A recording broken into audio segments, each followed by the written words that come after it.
"Sign here," Ethan Whitmore said, and slid the divorce papers across the table so hard they knocked her coffee cup to the floor. He didn't flinch. He didn't even look at her. He looked at his watch. If that man's arrogance just made your blood boil, you are not alone. Welcome, and please subscribe to our channel so you never miss a story like this one. Drop your city in the comments right now. I want to see exactly how far this story travels. She left the marriage with nothing. One phone call brought him to his knees. The papers landed crooked on the mahogany table, half of them sliding off the edge onto the carpet of the 42nd floor conference room at Whitmore & Associates. Madeline Carter did not pick them up.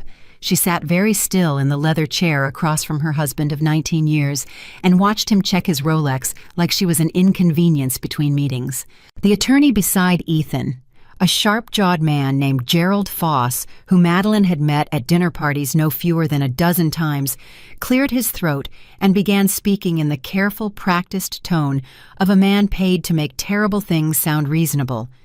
"Mrs. Whitmore, the terms are straightforward.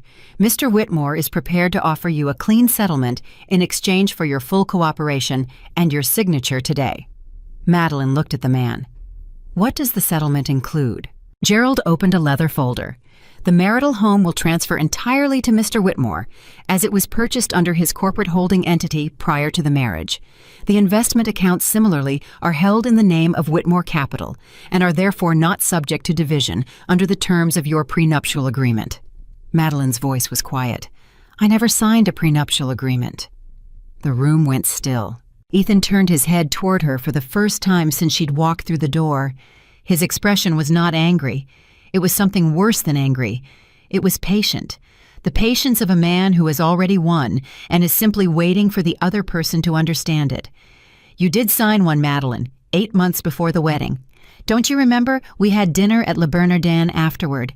You had the halibut." She stared at him. "I have never seen a prenuptial agreement with your name on it." "Your signature is on page 9, Gerald said, and slid a document toward her, along with the initials of 2 witnesses and a notary seal dated April 14th, 19 years ago. Madeline looked at the page. The signature looked like hers. The handwriting curved the same way. But she knew with the same certainty that she knew her own name that she had never sat down and signed that document. She had never been handed it. She had never been told it existed. She looked up at Ethan. He was already looking out the window. "You forged it," she said. "I would be very careful about making accusations in a room full of legal witnesses," Gerald said mildly. "I would be very careful," Ethan said, still looking at the skyline, "about burning what goodwill I have left to offer you." He turned then, and his voice dropped to something low and flat. "I'm giving you $32,000, Madeline. That is what I am offering. It's generous given the terms of the agreement, and it is the only offer you will receive. If you choose to contest it, we will be in litigation for 3 years. You will spend every dollar you have on lawyers, and you will still lose, because I have the document, and I have Gerald. And I have 6 other attorneys in this building who are very good at their jobs." She looked at her hands folded on the table. 19 years. She had built her entire life around this man. She had turned down a position at a Boston architecture firm the year they married because Ethan said he needed her in New York. She had hosted every dinner, managed every social appearance, remembered the name of every investor's wife and every client's child. She had been his partner in every room that mattered and his ghost in every room that counted. And now he was offering her $32,000 and a signature. "What about the apartment on Riverside?" she asked. "Corporate asset." "The cottage in Connecticut. Corporate asset." "The account my mother left me when she died." A small pause. Ethan glanced at Gerald. Gerald said the funds from that account were commingled with joint marital assets in 2019. "Under New York law, that was my mother's money," Madeline said. Her voice did not shake, but something moved behind her eyes that was not grief and not anger. It was something colder than both. She saved that money her entire life. She lived in the same house for 40 years, and she wore the same winter coat for 15 of them because she didn't believe in waste. And she left it to me, not to a joint account, not to Ethan Whitmore. "Mrs. Whitmore, she worked as a school librarian for 31 years, Madeline said, and her voice was steady and precise. She made $38,000 a year at her highest salary, and she saved $112,000 because she was careful and she was patient and she believed in the future. She paused. You are telling me that money belongs to him. Ethan exhaled through his nose. Madeline, do not make this harder than it needs to be. She looked at him for a long moment. Then she reached across the table and picked up the pen. Gerald began to speak something about taking her time reviewing the documents, but she wasn't listening. She turned the pages until she reached the signature line, and she signed her name in one clean motion, the same way she had always done everything in this marriage, quietly, completely, without complaint. She set the pen down. She picked up her bag. She stood. Ethan said nothing. Gerald said, "We will process the wire transfer within 3 business days to the account on file." The account on file was a checking account she'd had since college, and it currently held $14 and some odd cents. She walked to the door. Behind her, she heard Ethan say to Gerald in a voice that did not bother to lower itself, "Have Monica call the florist. The Riverside apartment needs the winter arrangements changed before Saturday." Monica was 29 years old. Madeline knew this because she had found the credit card statement 6 months ago and had spent 3 weeks quietly confirming what she already understood was true. She pushed through the glass door and walked past the receptionist and pressed the elevator button and stood with her back straight and her face composed until the doors opened and then closed behind her. She stood alone in the elevator. The number above the door counted down from 42. She breathed in. She breathed out. At the lobby, the elevator opened and she walked through the marble corridor and pushed out through the revolving door, and the rain hit her immediately cold and sideways. And she had no umbrella because she had forgotten it in the car, and the car was Ethan's car, and she had taken a cab this morning because she had not wanted to arrive at her own divorce proceeding asking her husband for a ride. She stood on the sidewalk in the rain with her handbag over her arm, and she did not move for almost a full minute. A man in a suit walked around her. A woman with a stroller gave her a look of mild concern and then moved on. A cab splashed through a puddle 6 inches from her feet and soaked the hem of her coat. She opened her purse. She had $32 in cash and a Metro card with 2 trips left on it. She had a phone with a cracked screen because she had dropped it 3 weeks ago and had told herself she would get it fixed after the divorce was settled. She had a small rolling suitcase that she had packed that morning with what she could fit before the housekeeper arrived because she had not trusted herself to be in that apartment when Ethan came home. She had no credit cards. The cards had been in the joint account, and Gerald had explained in his careful, practiced way that joint credit access would be suspended pending finalization. She pulled out her phone and typed in the name of the cheapest motel she could recall seeing advertised on the subway, and she started walking toward the nearest station, suitcase bumping behind her over the wet sidewalk rain, flattening her hair against her forehead. She did not cry. She made a decision somewhere in that elevator that she was not going to cry. Not yet.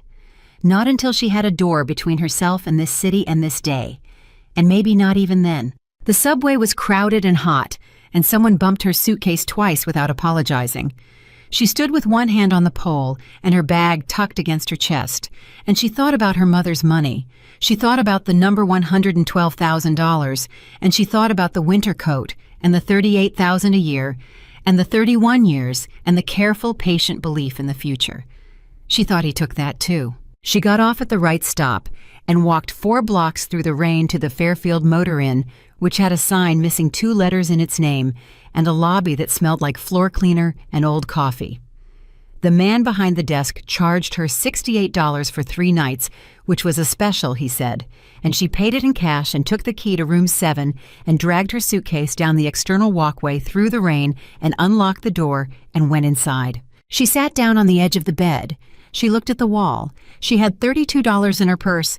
Minus the $68 for the room meant she was now negative $36, except that was impossible because she had given the man the cash and had it accepted. But in any real sense, she had nothing. She had 3 nights and an empty stomach and a cracked phone and the clothes on her back and whatever was in the suitcase. She opened the suitcase. She had packed her good black dress, which was useless, 2 pairs of slacks, 3 blouses, Her grandmother's silver earrings, which were the only jewelry she owned outright, purchased before the marriage, a photograph of her mother, her college diploma, which she had taken off the wall of the home office on impulse that morning and had not quite understood why until right now. She held the diploma, Columbia School of Architecture, 1994, magna cum laude.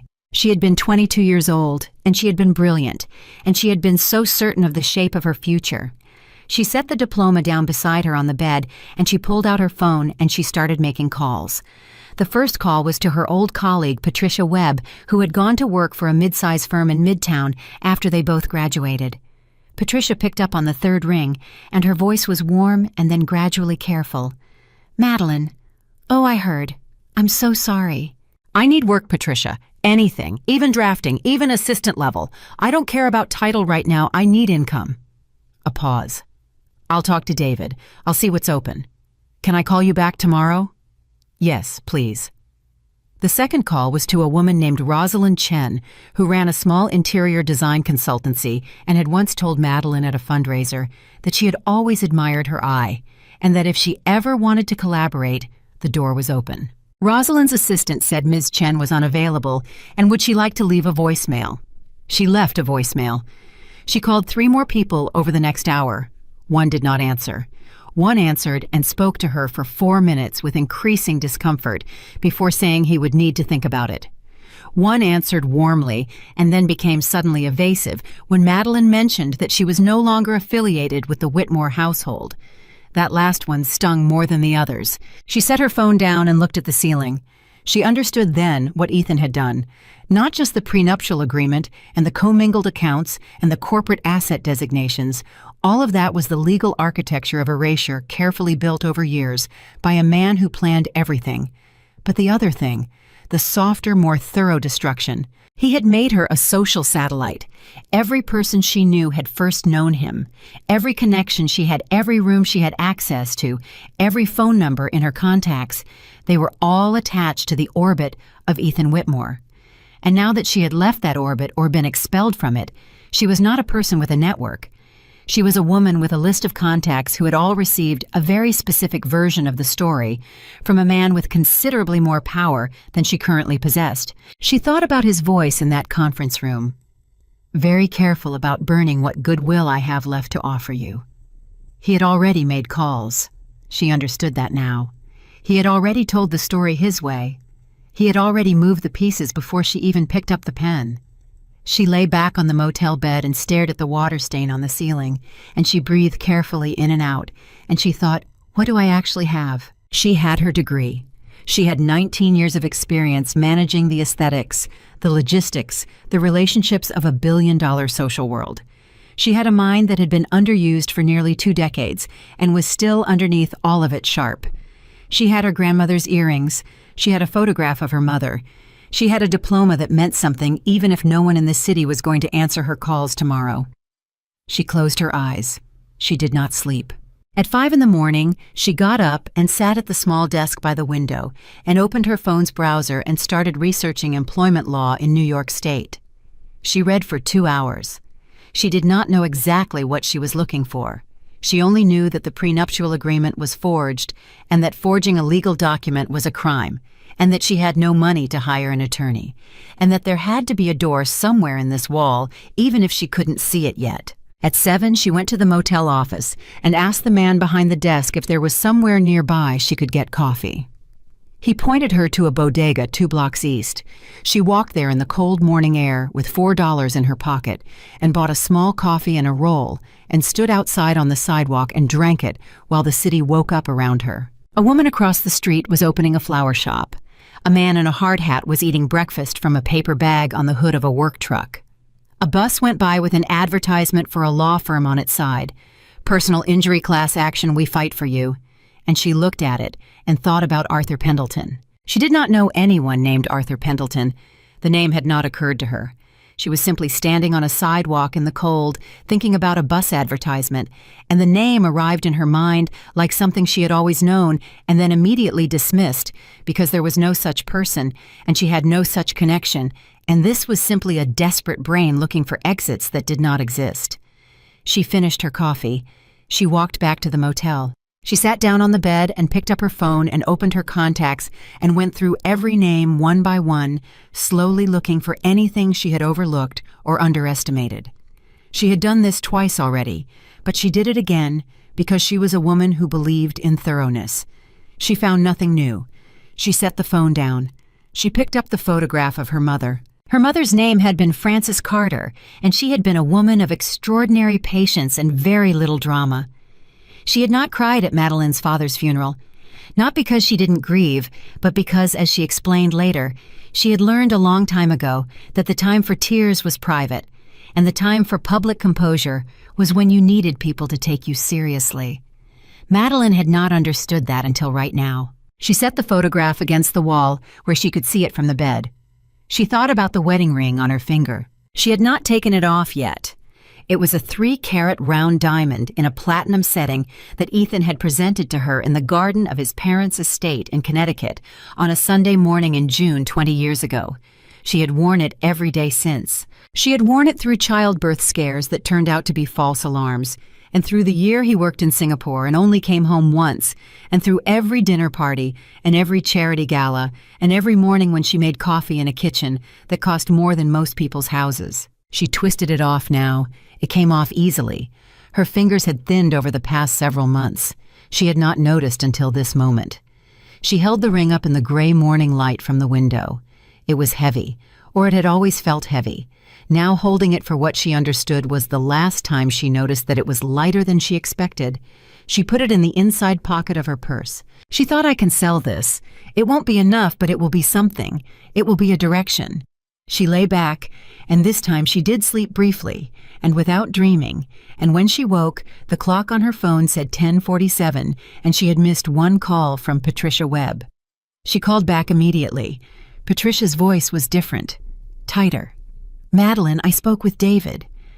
And a breath. There's nothing open right now. He says the team is full. Patricia. 2 weeks ago, David told me at the Guggenheim benefit that he was desperate for senior talent. I know.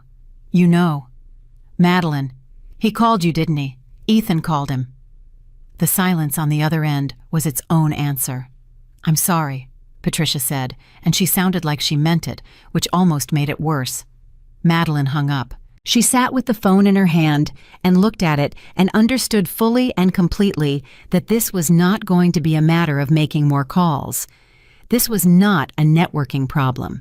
This was a calculated wall built quietly over the past weeks or months by a man who understood power as a system and had the resources to operate every lever of it. He had not just taken her money, he had taken her name. She thought about the ring in her purse. She pulled it out. She looked at it again. There was something wrong with the weight. She had been aware of it and had not let herself think about it, and now she let herself think about it. 3 carats of round, brilliant cut diamond should have a particular heft. She had held enough of her friends' rings over the years, had helped enough of them select settings, had spent enough time adjacent to the world of fine jewelry to know what that weight felt like. This did not feel like that. She took the ring to a jeweler 3 blocks from the motel. She had passed it on the way to the bodega, a small shop with a single glass case and a sign above the door that said, Kowalski's Fine Jewelry Established 1987. The man behind the counter was in his 60s with reading glasses pushed up on his forehead. He took the ring from her without ceremony and put it under a loupe and looked at it for about 45 seconds and then set it down on the counter between them. Cubic zirconia, he said. Good quality, very well cut. Somebody paid a fair amount for this, but it's not a diamond. She looked at the ring. Are you certain? He put it back under the loupe and looked again. Completely. No inclusion's refractive index is off densities wrong. I can run a thermal conductivity test if you want confirmation. She shook her head. She picked up the ring. She put it in her pocket. She walked back out onto the street and stood there in the cold air and breathed. He had given her a fake ring, not just at the end, not a recent substitution. She thought back, tried to remember, wondered if there had been a switch somewhere over the years, a moment when the real stone had been replaced. But she knew she understood with quiet and nauseating clarity that Ethan Whitmore did not do things by accident. He did not make oversights. He planned. And a man who had forged a prenuptial agreement 8 months before his wedding was entirely capable of selecting a very convincing piece of costume jewelry for the proposal and presenting it in a Connecticut garden to a woman too overwhelmed with emotion to think about refractive indices. He had never given her a real diamond. He had given her a performance of a diamond. She stood on the sidewalk, and the grief that she had been holding at bay since the elevator, since the rain, since the conference room table, since the moment he slid those papers across without looking at her, that grief arrived finally in full. But it did not break her. It did something else. It moved through her like a wave through stone, present acknowledged and then gone. And what was left behind was not sadness and not anger and not despair. It was something clean and cold and very, very still. She put the cubic zirconia ring back in her pocket. She walked back to the motel. She sat down at the desk. She picked up her phone. She did not make any more calls to old contacts. She did not look for job listings. She opened the legal research browser tab that she had left open at 5 in the morning, and she went back to where she had stopped reading, and she started again slowly and thoroughly, and this time she was not searching without direction. She was looking for the door. She did not know yet what it looked like. She did not know its name or its dimensions or which wall it was hidden in. But she had spent 19 years in a marriage to a man who believed that control was the same thing as power, and she had spent this morning with a jeweler who had looked at something that appeared to be one thing and identified it precisely and without drama as something else entirely. She understood now that the same principle applied here. Everything Ethan had shown her, the settlement, the prenuptial agreement, the wealth, the ring, had been a performance. A very convincing, very expensive, very well-planned performance. And performances, she thought, have an architecture. And architecture has points of failure. She read until the light outside the window changed, and the motel's single parking lot lamp flickered on in the early dark. And she had not eaten since the roll at 7 in the morning, and she did not notice. She read. And somewhere in the city, 27 floors above street level, in an office she did not know, existed a man named Arthur Pendleton was holding a file with her name on it. He had been holding it for 3 days. He had been waiting for exactly the right moment to make a call. He looked at his phone. He looked at the file. He dialed. The phone rang 4 times before she answered it. She had been asleep or something close to it. The thin, shallow half-sleep of a person whose mind refuses to fully release, and the sound pulled her up sharp, and she grabbed the phone off the nightstand before she was fully awake, some buried reflex hoping it was Patricia calling back with better news, or anyone calling back with any news at all. The number on the screen was unknown. She answered anyway. Mrs. Whitmore, Carter, she said automatically. Madeline Carter. A brief pause on the other end. Then with what she registered as genuine respect. Of course, Miss Carter, my name is Arthur Pendleton. I apologize for the late hour. I was wondering if we might speak. She sat up and looked at the clock. It was 11:47 at night. She had been asleep for less than an hour. How did you get this number? She asked. I have been attempting to locate you for several days, he said. I understand this call is unexpected. I also understand that you are likely exhausted and that this is not an ideal time, but I would ask you to give me 3 minutes, Ms. Carter. What I have to tell you is something you will want to hear. She did not hang up. She pulled her knees to her chest and sat in the dark of the motel room with the cracked phone against her ear, and she said, 3 minutes. Go. Not tonight, he said quietly. Not over the phone. I would ask you to meet me in person. Tomorrow morning, if you're willing. I have an office on Lexington at 53rd, 9 o'clock. What is this regarding? A pause. It is regarding your legal standing, Ms. Carter, and a matter that affects you far more significantly than you currently understand. She pressed the phone tighter against her ear. Can you give me anything more specific than that? I can tell you, he said carefully, that what happened to you in that conference room yesterday was not the end of this story. I can tell you that Ethan Whitmore made a mistake 19 years ago that he has never corrected, and that the correction is entirely in your hands. The room was completely silent. She sat there and she breathed. 9 o'clock, she said. I'll have coffee, he said. And then before she could ask anything else, get some rest, Miss Carter. Tomorrow changes things considerably. He ended the call. She sat in the dark for a very long time. She did not sleep again that night. She lay on top of the covers with her eyes open and her mind running, turning the call over and looking at it from every angle, looking for the trap. Because there was always a trap. She had learned that now. She had learned it in a conference room on the 42nd floor with a forged document and a man who checked his watch while 19 years dissolved around him. But she went to the address at 9 o'clock. Because what else was she going to do? The office on Lexington was small by Manhattan standards, a single suite on the 18th floor of an older building, not the gleaming tower kind, the solid pre-war kind that smelled like old paper and central heat. The reception area had 2 chairs and a woman in her 50s who looked up when Madeline walked in and said simply, "Miss Carter, go right through." Arthur Pendleton was a man of perhaps 70, with white hair cut close to his head, and the kind of stillness that belongs to people who have spent decades in rooms where the wrong word destroys everything. He stood when she entered and gestured to the chair across from his desk and waited until she sat before he sat, and he did not offer pleasantries. He opened a folder. In 2005, he said, 19 years ago, 5 months before you married Ethan Whitmore, a shell company was established in Delaware under the name Apex Solutions, LLC. The company was registered to hold the core intellectual property of an AI optimization system that Ethan Whitmore had been developing over the prior 3 years. The system, which at the time existed only as a prototype, was assigned to Apex Solutions pending patent approval. Madeline listened. The patent was approved in 2007. Pendleton continued. At that point, Apex Solutions held the controlling intellectual property over what would eventually become the foundation of Ethan Whitmore's entire technology portfolio.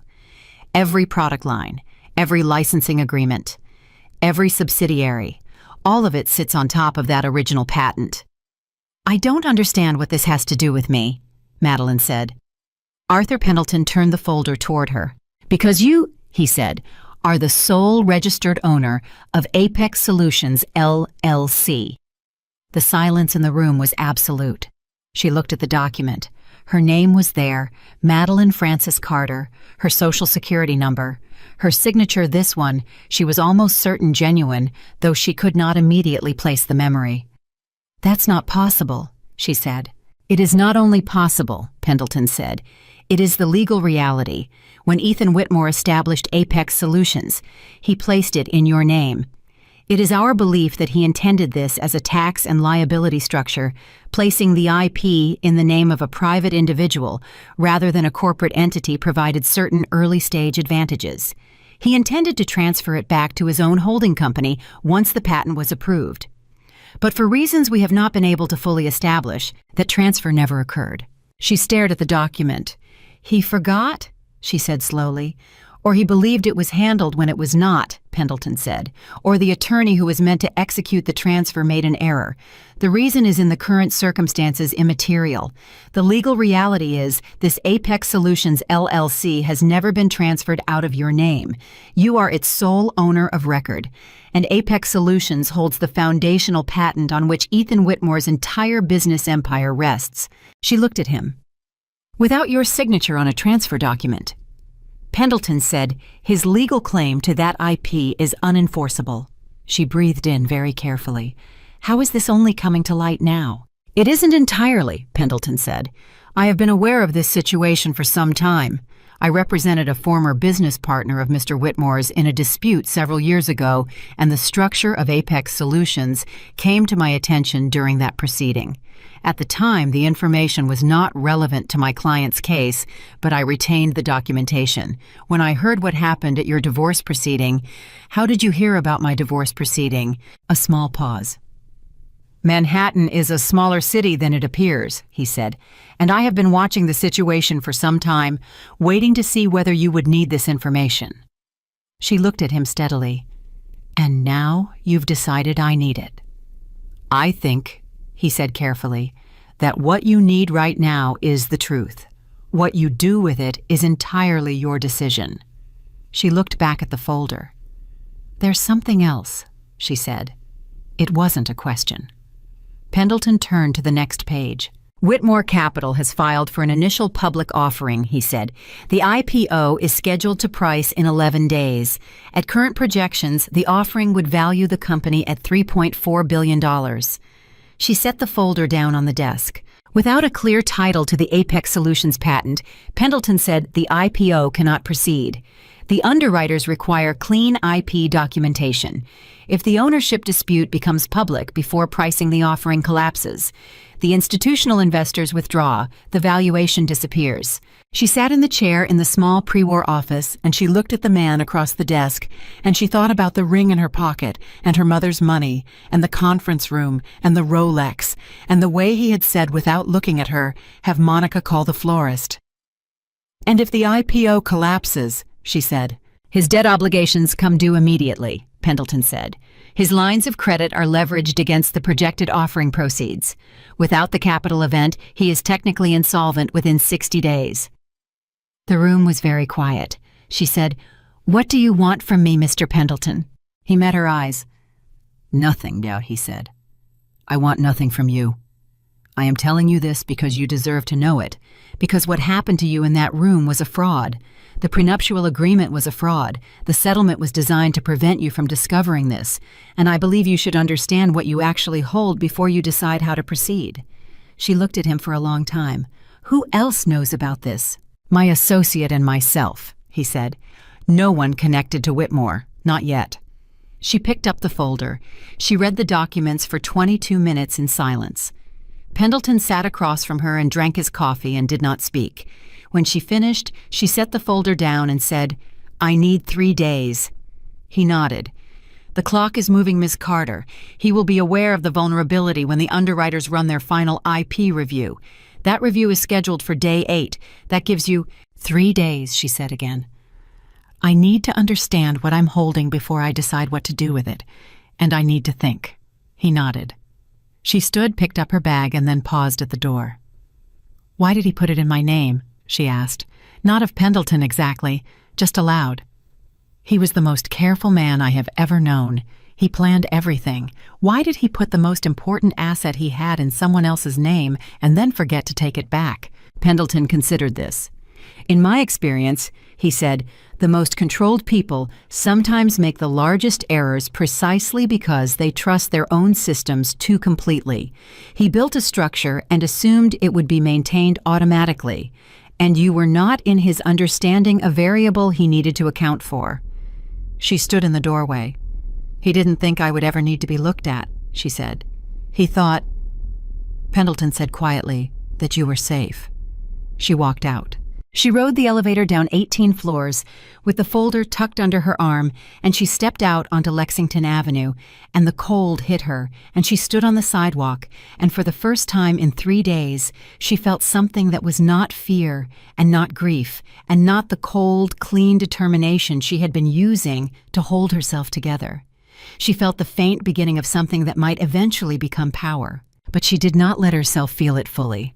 Not yet, not until she understood it completely. Because the worst thing she could do right now was act from emotion when she finally had the advantage of information. She went back to the motel. She spread the documents across the desk. She started reading again. 3 hours later, her phone rang. "Patricia Webb," she answered. "I want you to know," Patricia said without preamble, "that David did receive a call. I don't know all the details, but I heard enough of his side of the conversation to know it was deliberate. Madeline, he's making calls. Ethan, he's telling people things." "What kind of things?" Patricia hesitated. "That you were unstable during the marriage, that there were mental health concerns, that the divorce was complicated by your behavior." Madeline closed her eyes. "Patricia, you know me." "I know you," Patricia said firmly. "That's why I'm calling. I don't care what David says. If you need a reference, you call me directly. My personal cell, not through the office." "Thank you."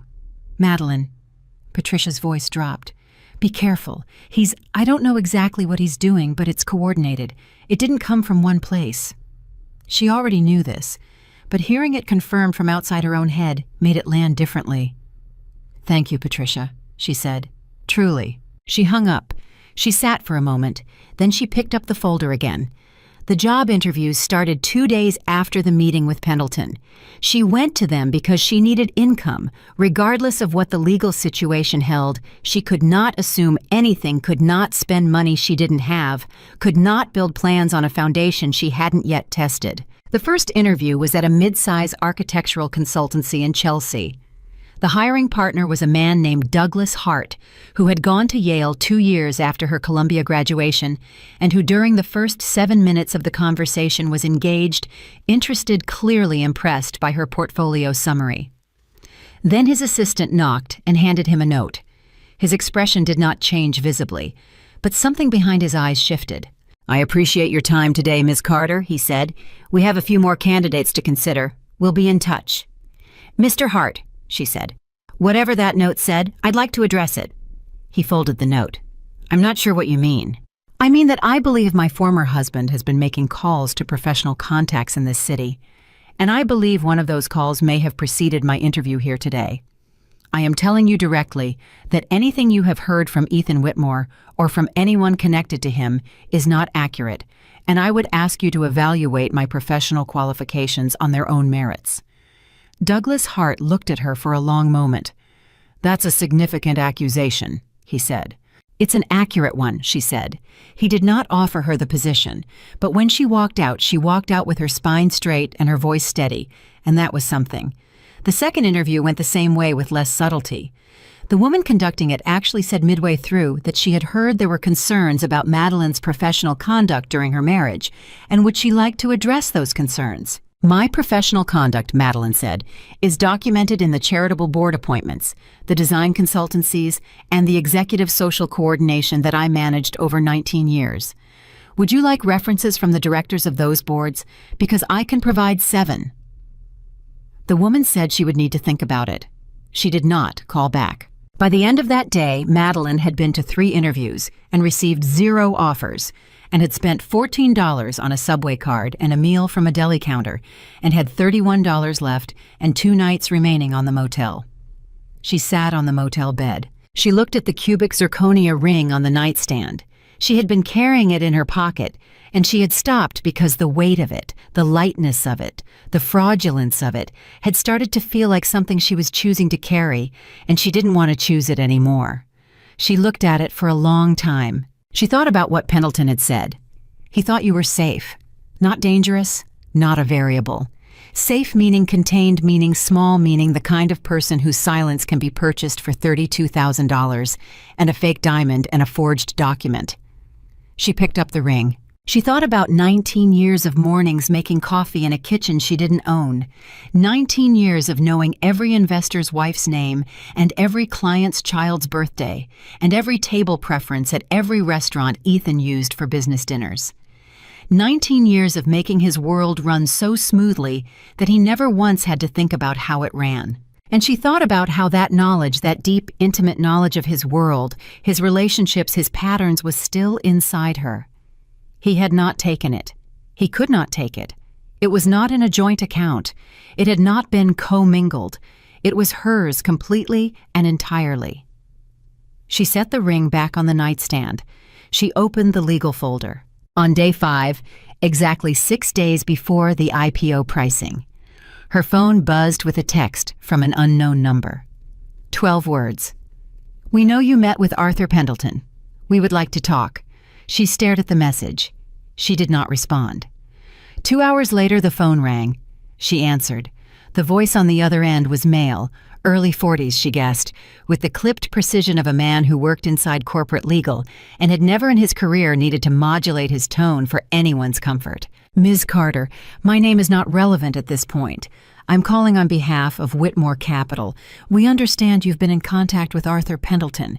We'd like to discuss what that conversation entailed." "I don't think I'm interested in that discussion," she said. "Ms. Carter, Mr. Whitmore is prepared to offer a revised settlement, significantly revised. He's prepared to acknowledge that there may have been some administrative complications in the finalization of your divorce agreement, and he would like to make that right in a way that benefits everyone." "Administrative complications," she repeated. The revised offer would include a cash payment of $1.2 million wired immediately upon signature and full cessation of any professional communications that may have affected your employment prospects. She sat very still. $1.2 million. 3 days ago, she had $32 in her purse. The number landed in her chest with a physical weight. She thought about the motel room, the bodega coffee, the interviews that evaporated the moment a note was passed. She breathed. "Tell me something," she said. "Of course." "When he sent you to make this call, did he tell you what he did to the prenuptial agreement?" A pause that lasted just slightly too long. "I'm not sure I understand the question." "Did he tell you about the patent structure on Apex Solutions? Did he explain to you what that company holds and who currently owns it?" The line went very quiet. "I'll take your silence as a no," she said. "Tell him to call me himself, not through an intermediary. If he wants to have this conversation, he can have it with me directly." She ended the call. Her hand was shaking. She pressed it flat against the desk, and she breathed until it stopped. She was not a lawyer. She was not a businesswoman in the conventional sense. She was a 51-year-old woman in a motel room with $31 and a cracked phone and a folder of documents she barely fully understood. But she had spent 19 years learning how Ethan Whitmore thought. She knew his patterns better than anyone alive. She knew that he never sent someone to do something he valued, only things he considered beneath him. And she knew that $1.2 million was not generosity.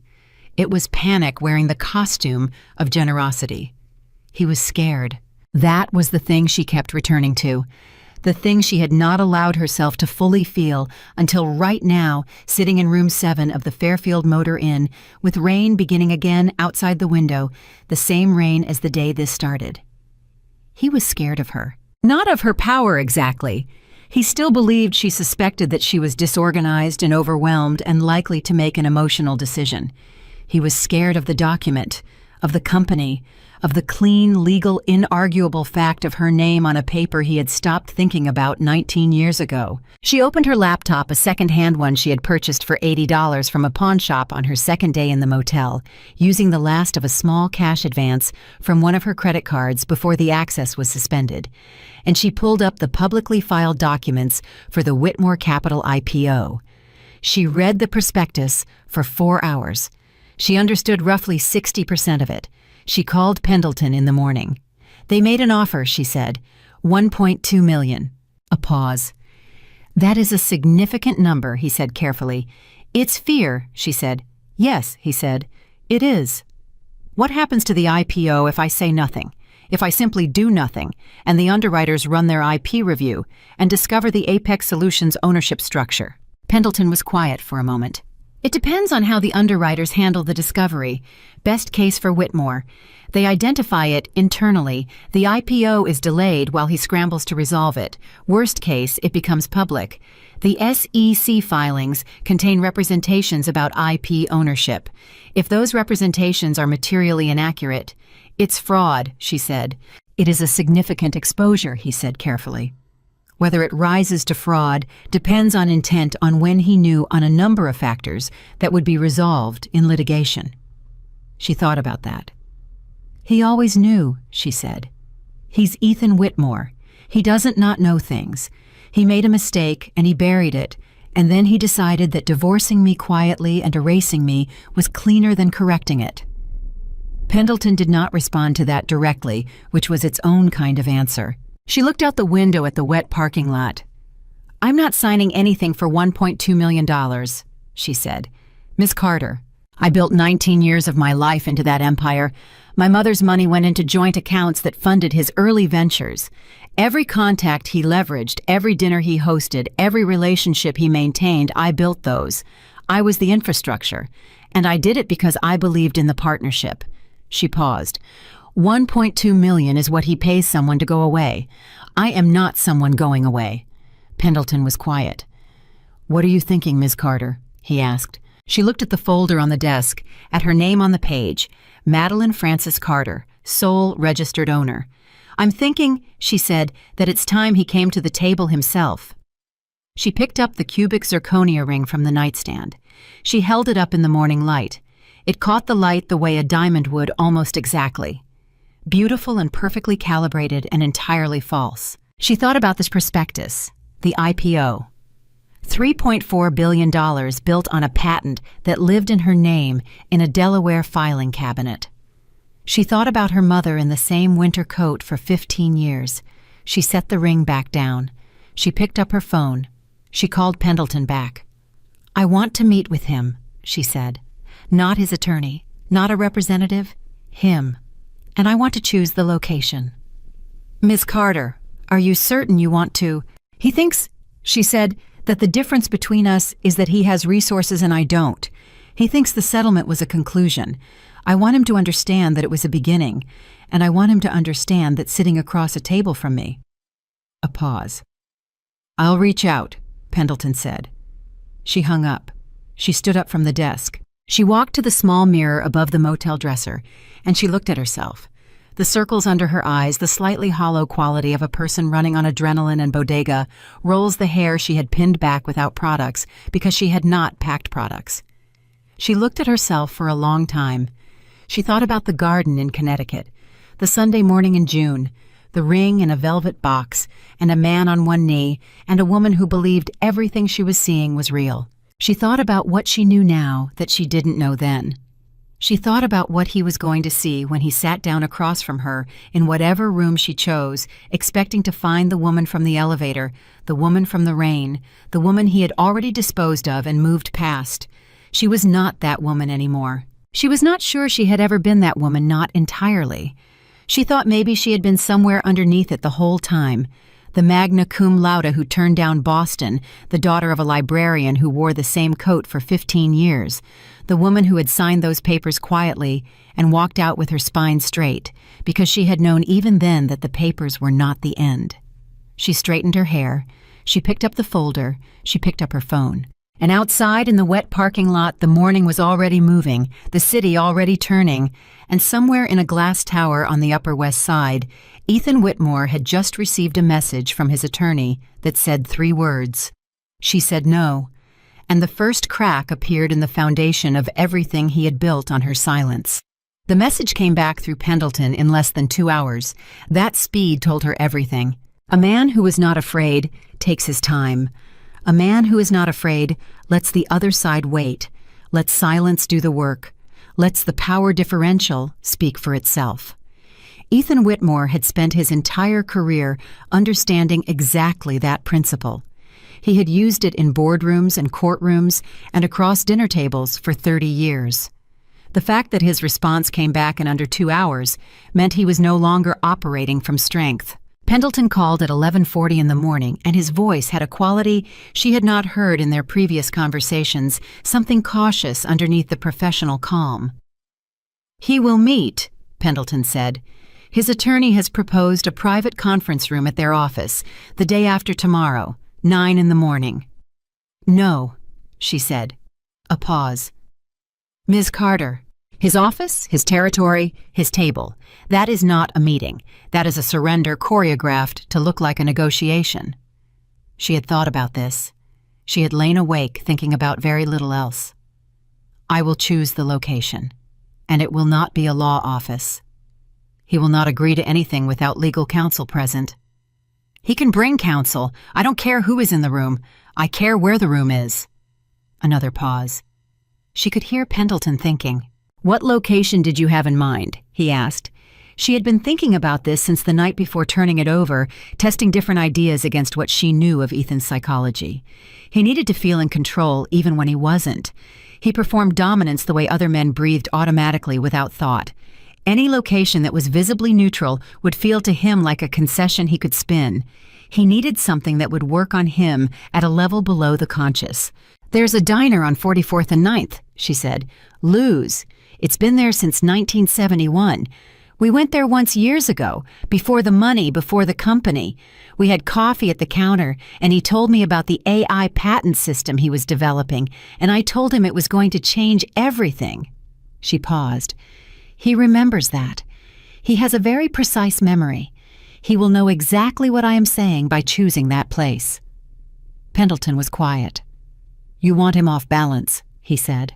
"I want him human," she said. "I want him in a room where he cannot perform being Ethan Whitmore because the room doesn't accommodate the performance. I want him sitting across from me without the architecture of his power around him." "He will try to refuse. Tell his attorney to explain the IPO timeline to him again," she said, "and then ask him again." Ethan agreed by 3 o'clock that afternoon. She knew he would. She hung up and sat with the folder in her lap, and she allowed herself for exactly 30 seconds to feel the thing she had been holding back. Not triumph. It was too early for that, and she had learned viscerally and at great cost not to celebrate positions that hadn't yet been tested. But something close to it. The feeling of a gear catching. The feeling of something that had been locked beginning very slowly to turn. Then she closed the folder and went back to work. She spent the rest of that day and most of the following one doing something she had not done in 19 years. She called people who owed her nothing and asked them for help. Not the social contacts, not the professional network that Ethan had poisoned. She went further back. College classmates, architecture professors she had stayed tangentially in touch with through alumni newsletters. A woman named Gloria Reyes, who had been her closest friend in graduate school and who now ran a legal aid nonprofit in Brooklyn, and who, when Madeline finally tracked down her direct number and explained in clean, precise terms what had happened, said without hesitation, "Tell me what you need."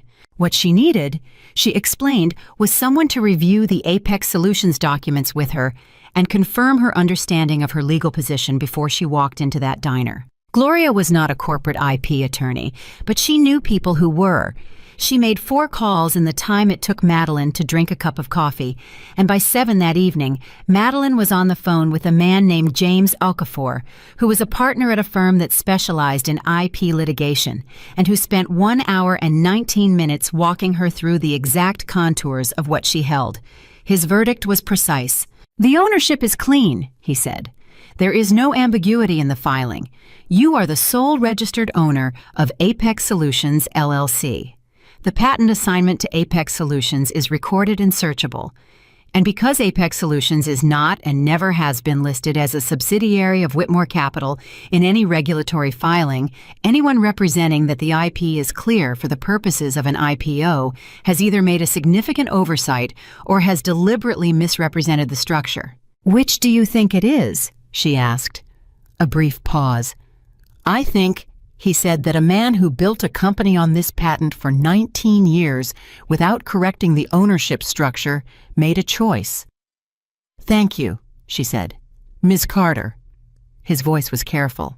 "What he held over you in that divorce proceeding, the prenuptial agreement, it was forged," she said.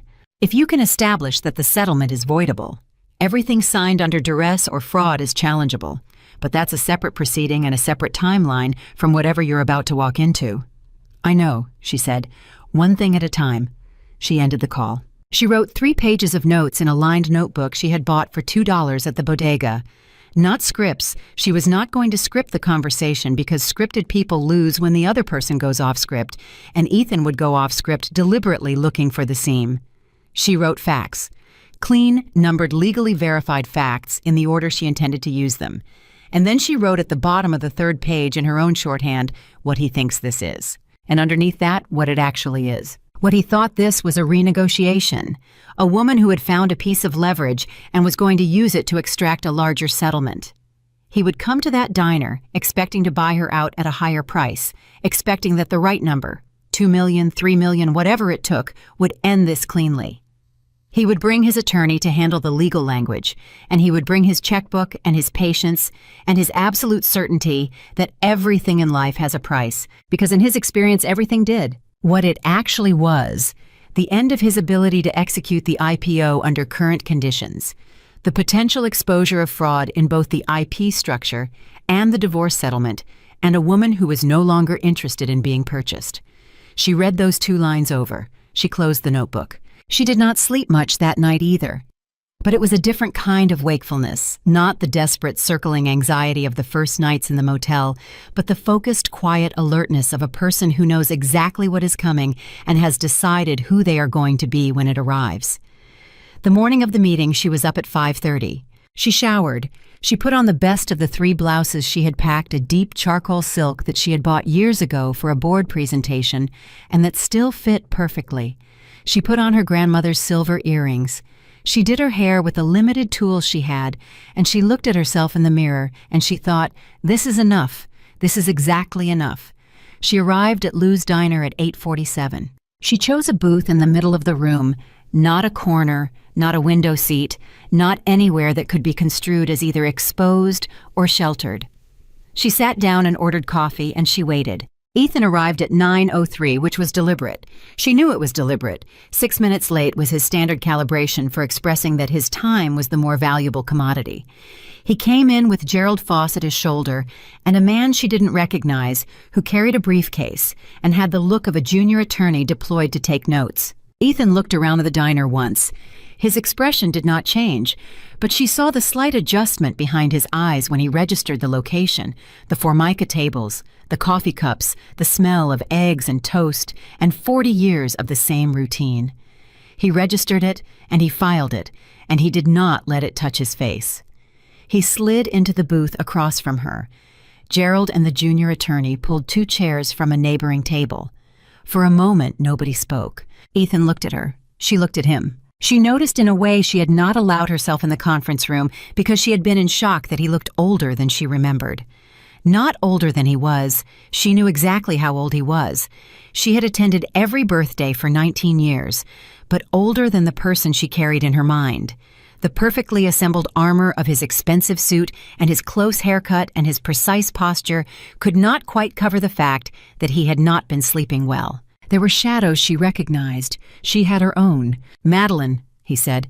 "Ethan," she said. Gerald cleared his throat. "Perhaps we might begin by—" "In a moment," Ethan said without looking at him. He was still looking at her. "I want a moment." Gerald subsided. Ethan leaned back slightly in the booth, and he looked at her with the expression she knew best from him, the one that said he was calculating, processing, deciding which version of himself this situation required. "You look well," he said. "You look tired," she said. A micro-expression moved across his face, something that in another man she might have called a flinch. "You chose this place deliberately," he said. "Yes." "We were 26 years old," he said. "You had a hole in your coat. I had $40 in my wallet and I ordered the most expensive thing on the menu, and then I had to borrow $5 from you to cover the tip." She remembered. She had forgotten that she remembered, and then the memory arrived whole and sudden. He had been so embarrassed. It had been one of the only times she had ever seen him embarrassed, and she had thought then that it was the most honest thing she had ever seen from him.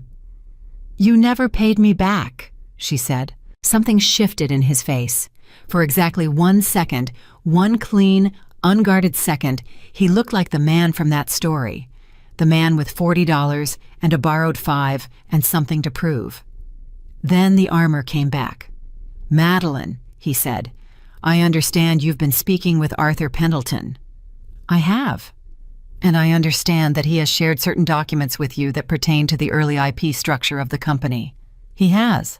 "Then you understand," Ethan said, and his voice was very controlled, "that what you are holding is not what it appears to be. The Apex solution structure was an administrative framework. It was always intended to be transferred. The fact that the paperwork was never completed does not constitute a legitimate ownership claim." She looked at him. "James Okafor disagrees," she said. The name landed. She watched it land. Gerald's pen stopped moving. The junior attorney's head came up. Ethan's jaw tightened by a fraction. James Okafor was, she had learned from Gloria the previous evening, one of the 3 or 4 most respected IP litigators in the state. He had won cases against Fortune 500 companies. His name in this context was not a name, it was a declaration of seriousness. "You retained Okafor," Ethan said.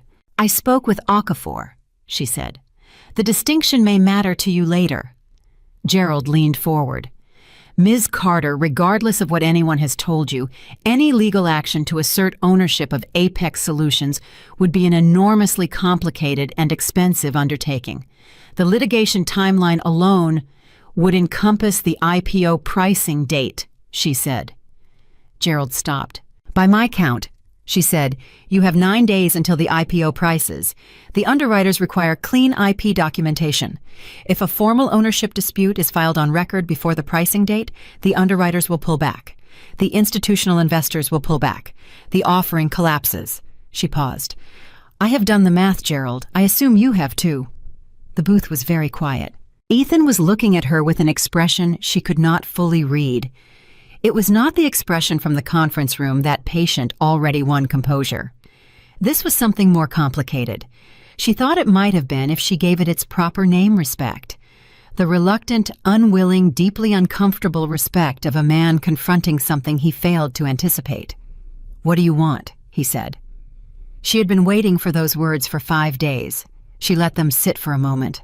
"Before I answer that," she said, "I want to put something on the table between us."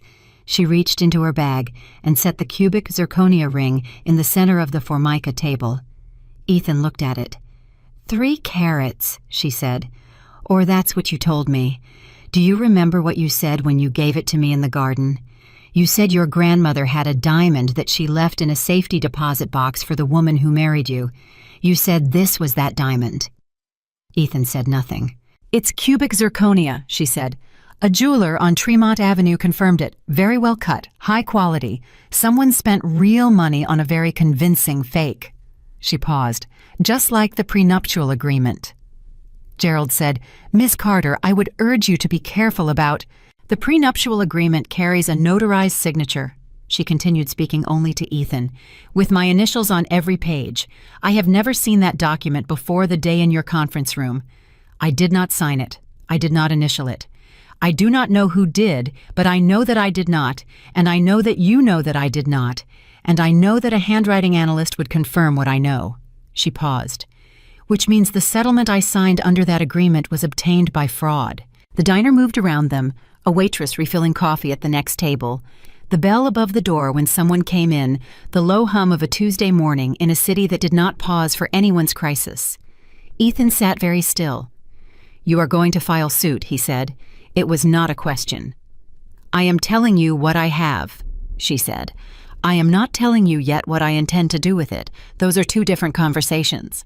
His attorney Gerald started to speak again, and Ethan held up one hand without looking at him, and Gerald stopped. "What do you want, Madeline?" he said again. And this time, it was different. Stripped of the performance, quieter, something underneath it that sounded almost like the question was costing him something to ask. She picked up the ring from the table and put it back in her bag. "I want you to understand something first," she said. "Not as a legal position, not as a negotiating tactic. I want you to understand it as a fact." She looked at him steadily. "I built your world. I am not exaggerating, and I am not being sentimental.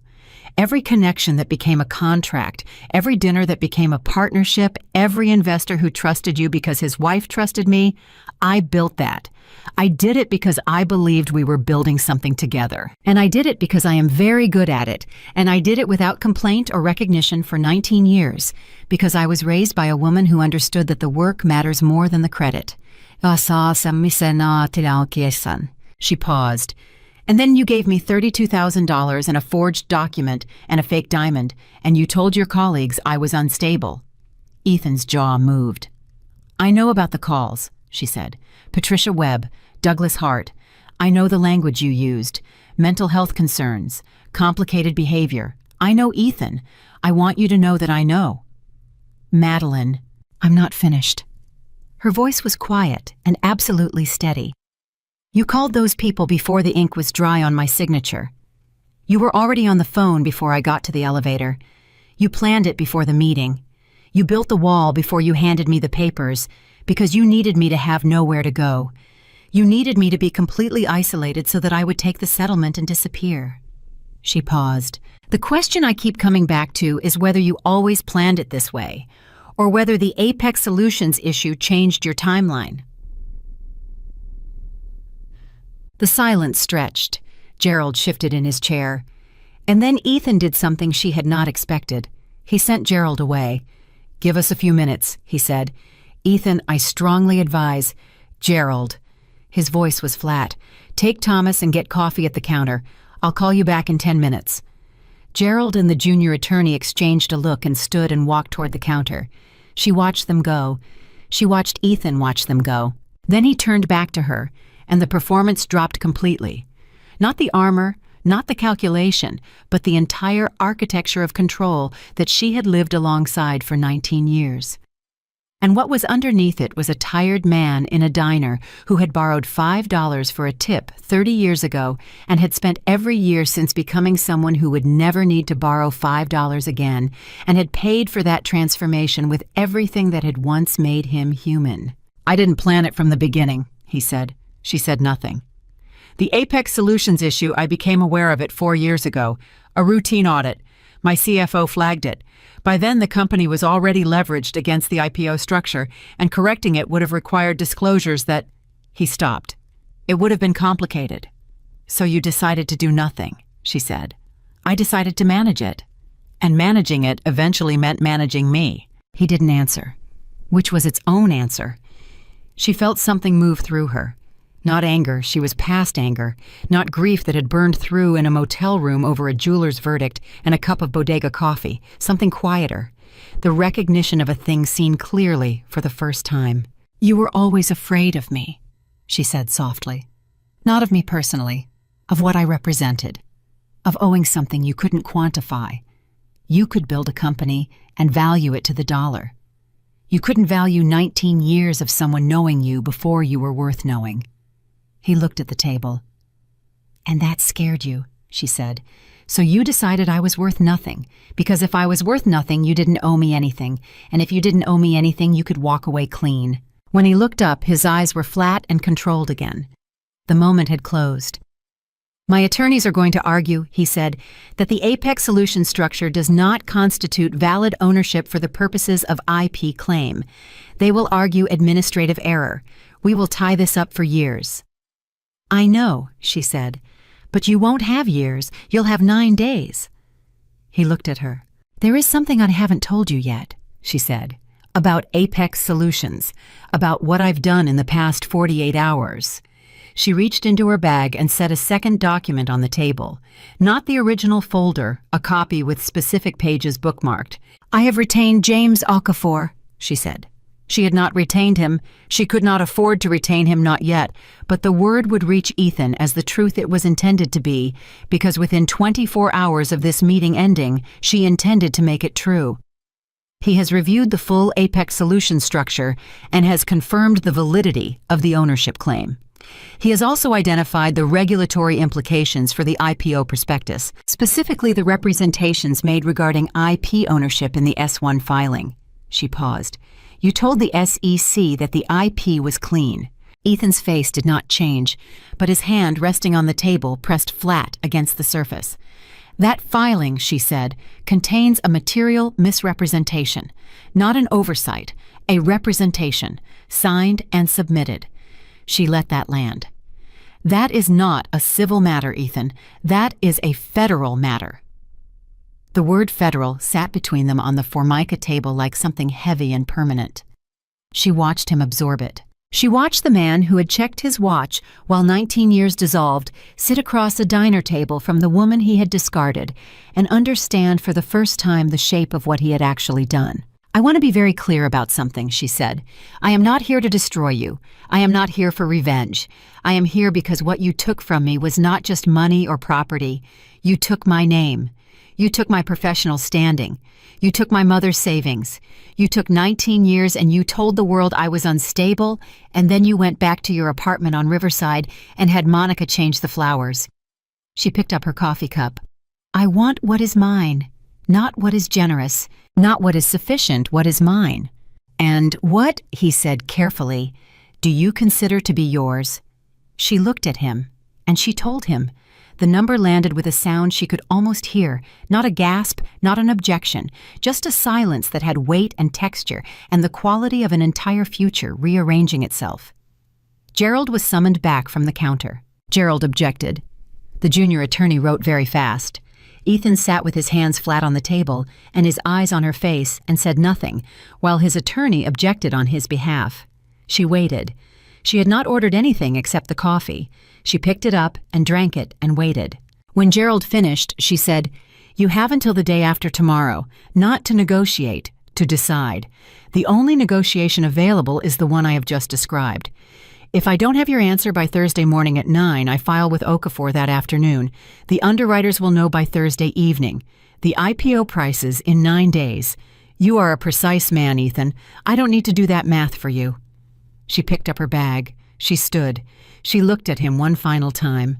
He was looking back at her with an expression she had never seen on his face in 19 years of knowing him. Not anger, not calculation, not the patient certainty of a man who has already won. Something she could only describe as the expression of a person seeing another person for the first time, and finding the sight of them considerably more formidable than expected. You should have paid me back the $5, she said, and she walked out of Lou's Diner onto 44th Street into the cold morning air, and she did not look back, and behind her through the glass she could hear Gerald already talking, already problem-solving, already building the argument, and she knew with a certainty that did not require confirmation that the argument was not going to hold. She pulled out her phone. She called Gloria Reyes. "I need James Okafor's direct number," she said. "And I need it today. I'm ready to retain him." "What happened?" Gloria asked. "I told him what I wanted," Madeline said. And now we wait," she said. "But not for long. He's not a patient man. He never was." She paused. "He'll call by tonight. Maybe sooner." "How do you know?" She thought about his hands flat on the table. She thought about the word federal sitting between them on the formica. She thought about a man who had built his entire empire on control, suddenly confronted with the one variable he had forgotten to account for. "Because I know him," she said. "I know him better than anyone alive, and I know that what he cannot tolerate is uncertainty. He will want this resolved before he has time to imagine all the ways it can go wrong." She was right. Ethan's attorney called at 2:17 that afternoon, not to negotiate, to ask what precisely she meant by control. She smiled.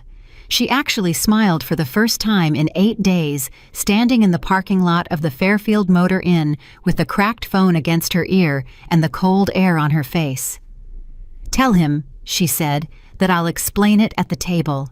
Gerald Foss called back at 4:51 that same afternoon, which meant Ethan had spent exactly 2.5 hours after her departure, attempting to find an alternative before concluding there wasn't one. She had expected it to take longer. The fact that it hadn't told her something important, the legal team had already run the numbers probably weeks ago, and the numbers had already told them what she was now telling them.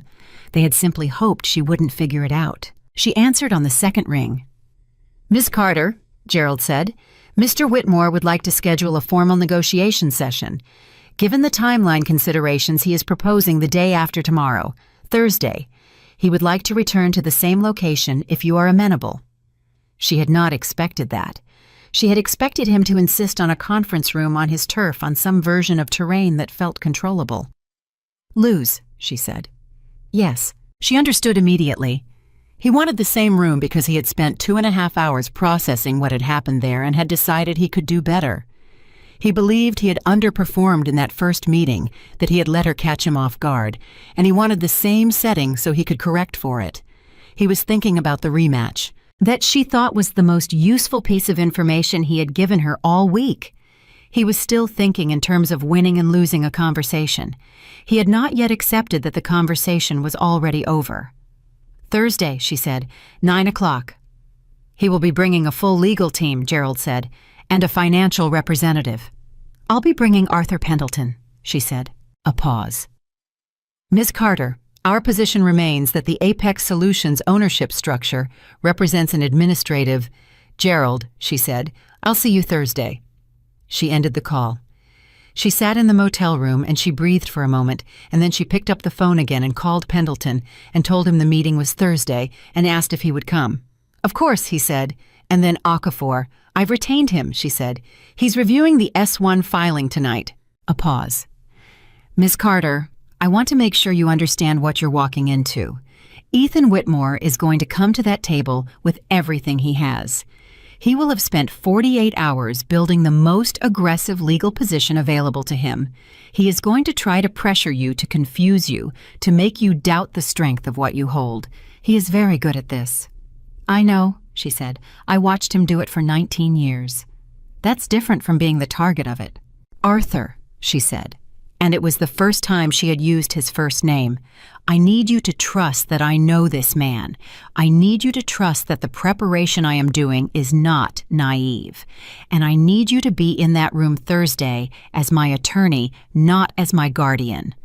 A long pause. 9 o'clock, he said. 9 o'clock. She spent Wednesday the way she had spent the previous 4 days, reading, researching, preparing. But Wednesday had a different quality. The desperate energy of survival had shifted into something more deliberate. She was no longer looking for the door. She had found it. Now she was thinking about what happened after she walked through it. She called James Okafor at 8 in the morning. "The S1, he said without preamble, as though he had been waiting for her call. "I've read it 3 times. The IP representations are explicit. There is a section page 47 of the prospectus that states, and I quote directly, that Whitmore Capital holds clear and unencumbered title to all foundational intellectual property underlying its product lines. That representation is signed by Ethan Whitmore personally as CEO and countersigned by the CFO and the General Counsel." "And it's false," she said. "It is materially inaccurate," he said. "Whether it rises to intentional fraud depends on the timeline of his knowledge. If we can establish when he became aware of the Apex Solutions ownership discrepancy." "His CFO flagged it 4 years ago," she said. "He told me himself." Silence on the line. "He told you that," Okafor said slowly. "In a diner on 44th Street yesterday morning with Gerald Foss sitting 12 feet away at the counter. He said a routine audit flagged it 4 years ago and that correcting it would have required disclosures that were complicated." Another silence. "Ms. Carter," Okafor said, and his voice had changed, sharpened, tightened the way a person's voice changes when they understand that the case they thought they were handling has become something considerably larger. "I need you to write down exactly what he said, every word you can remember, and I need you to do it right now before the memory compresses." She had already done it. She had written it down in the notebook the same evening, sitting in the motel room, while the conversation was still precise in her mind. She read it to him. When she finished, he was quiet for a moment. "You understand," he said carefully, "that what you just described is an admission, not necessarily a criminal confession, not without corroboration, but an admission of knowledge. If he made that statement voluntarily, in a semi-public setting in front of witnesses—" "Gerald was at the counter," she said, "and there was a junior attorney, Thomas. I don't know his last name." "I'll find it," Okafor said. "Ms. Carter, tomorrow's negotiation has just changed scope significantly. Are you prepared for that?" She looked at the notebook on the desk, at the 3 pages of clean numbered facts, at her mother's photograph against the wall. "Tell me what I need to know," she said. He told her for the next 2 hours. By the time she hung up, the light had changed outside the window, and she had 4 more pages of notes and a very clear picture of the 2 parallel tracks that now existed: the civil ownership claim over Apex Solutions and the potential federal exposure arising from the S1 misrepresentation. The first track gave her leverage. The second track gave her something she had not fully anticipated when she walked into Lou's the first time. It gave her the ability to end him completely. And that was a power she had not wanted, and was not sure she wanted now, and had to think about very carefully. She thought about it through the afternoon and into the evening, eating a bowl of soup from the bodega, and sitting at the desk and turning the question over.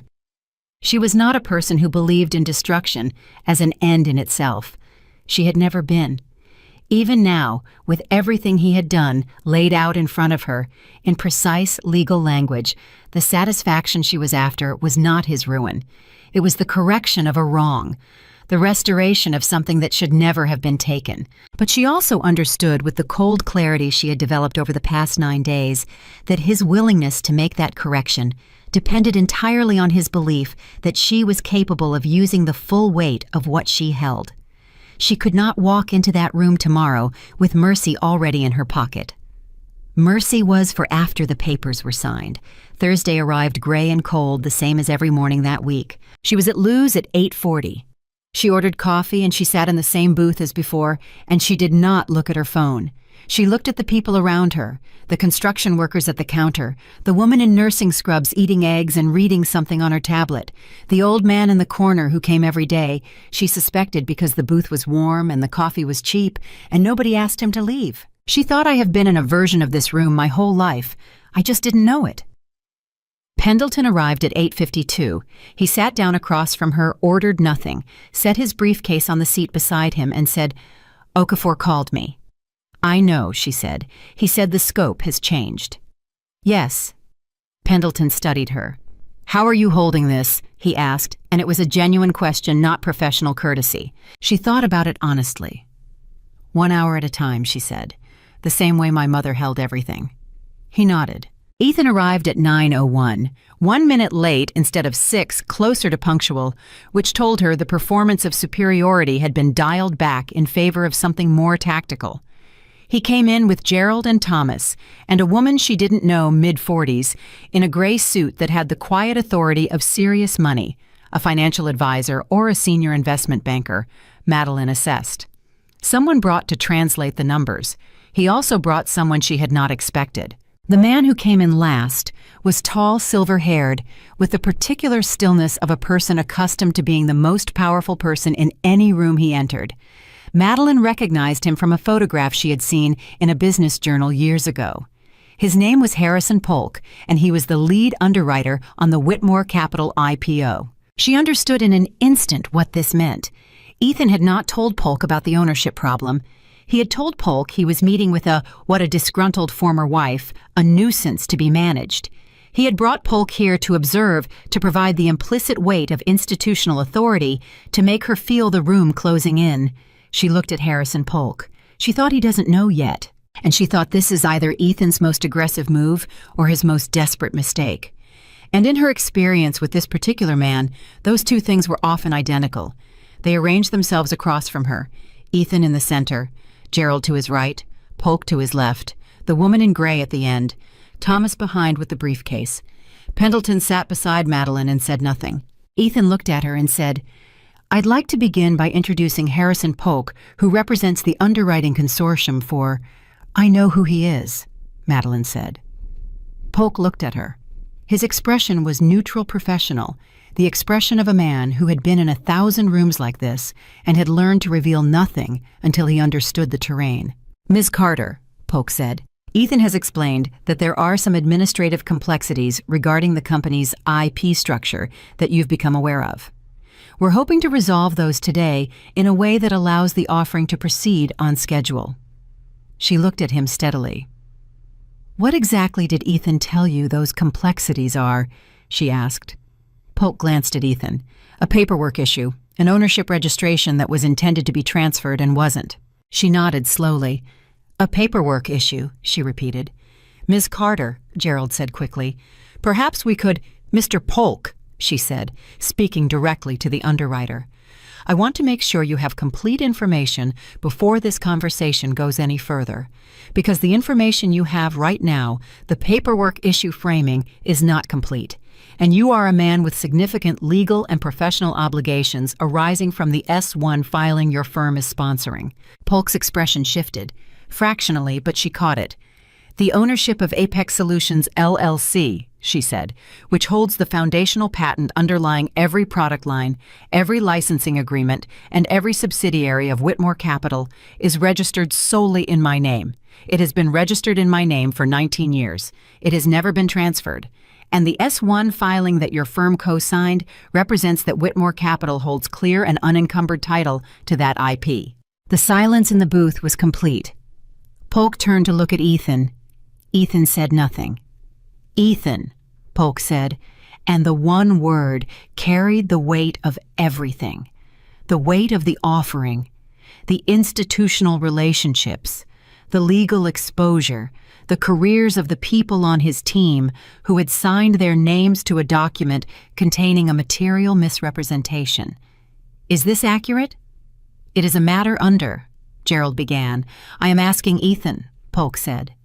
Another silence, longer this time. "The structure was always intended to be temporary," Ethan said. His voice was controlled, but something underneath it had begun to give. The transfer was supposed to be handled years ago. It was an oversight. An oversight, Polk said. Ethan, I co-signed a prospectus that represents clean IP title. My firm co-signed that document. If what this woman is describing is accurate, we have a significant problem that goes considerably beyond a paperwork issue. Harrison. Do not, Polk said very quietly, say my first name to me right now. The table went absolutely still. Madeline watched Ethan receive that, watched the man who had never in his professional life been spoken to that way by someone he considered a peer, absorb it without the ability to do anything about it. She watched his jaw tighten and his hands press flat on the table, the same gesture as before, and she thought, there it is. That's the tell. Every time the ground moves, his hands go flat. She gave it 10 seconds. Then she said, Mr. Polk, I want to be transparent with you about something because you are in this room under a misapprehension, and that is not a position I put you in deliberately. You were brought here without full information. What I am about to tell you is relevant to decisions you will need to make independently of whatever happens at this table today. Polk looked at her. She told him about the S1 representation. She told him about the 4-year timeline. She told him in clean and precise language that James Okafor had helped her organize over 2 hours of calls, exactly what the regulatory exposure looked like when a material misrepresentation was knowingly permitted to stand in a federal securities filing. She did not raise her voice. She did not perform anger. She stated facts in the order they occurred, and she let the facts do the work. When she finished, Polk sat back in his chair. He looked at Ethan for a long moment. Then he looked at Gerald. Then he said to no one in particular, I need to make a phone call. He stood straightening his jacket with the automatic precision of a man who manages his exterior when his interior is in crisis. Excuse me. He walked out of the booth and toward the door and pushed through onto the sidewalk. Gerald immediately leaned toward Ethan and began speaking in a rapid, low voice that Madeline caught fragments of legal exposure settlement framework, damage containment. Ethan was not looking at Gerald. He was looking at Madeline. She looked back. You brought him here to intimidate me, she said quietly under Gerald's rapid murmur. You thought if I saw the lead underwriter sitting across from me, I would understand the scale of what I was challenging, and I would shrink. I thought, Ethan said, equally quiet, that having all parties in the room would accelerate resolution. It did, she said, just not in the direction you planned. Gerald stopped talking. Outside on the sidewalk, through the glass, they could see Polk on his phone. His posture told everything the squared shoulders of a man delivering news he does not want to deliver to people who are not going to want to hear it. The woman in gray, who had not spoken a single word, quietly closed the folder in front of her and set down her pen. Ms. Carter, Gerald said, and his voice had changed. The professional smoothness was still there, but underneath it something had shifted, a recalibration toward a position he had perhaps prepared for, but hoped he wouldn't need. Mr. Whitmore is prepared to discuss a comprehensive resolution. We would like to understand specifically what terms you consider acceptable before we respond to your ownership claim. Before I give you terms, she said, I want something from Ethan directly. Gerald looked at Ethan. Ethan said, What? I want you to say in this room that the prenuptial agreement was not signed by me. Gerald said immediately, I cannot advise Gerald. Ethan's voice was flat. He looked at Madeline. A muscle in his jaw moved. The prenuptial agreement was not signed by you. She absorbed that. She had not been certain until this moment that he would say it. She had held the probability at 60% high, but not certain. The fact that he had said it here with Gerald present and Thomas taking notes told her that his attorneys had already determined that fighting the prenuptial fraud claim on top of the IP ownership dispute and the S1 exposure was a war on too many fronts simultaneously. He was beginning to choose what to sacrifice. Thank you, she said. She reached into her bag and she set the folder on the table.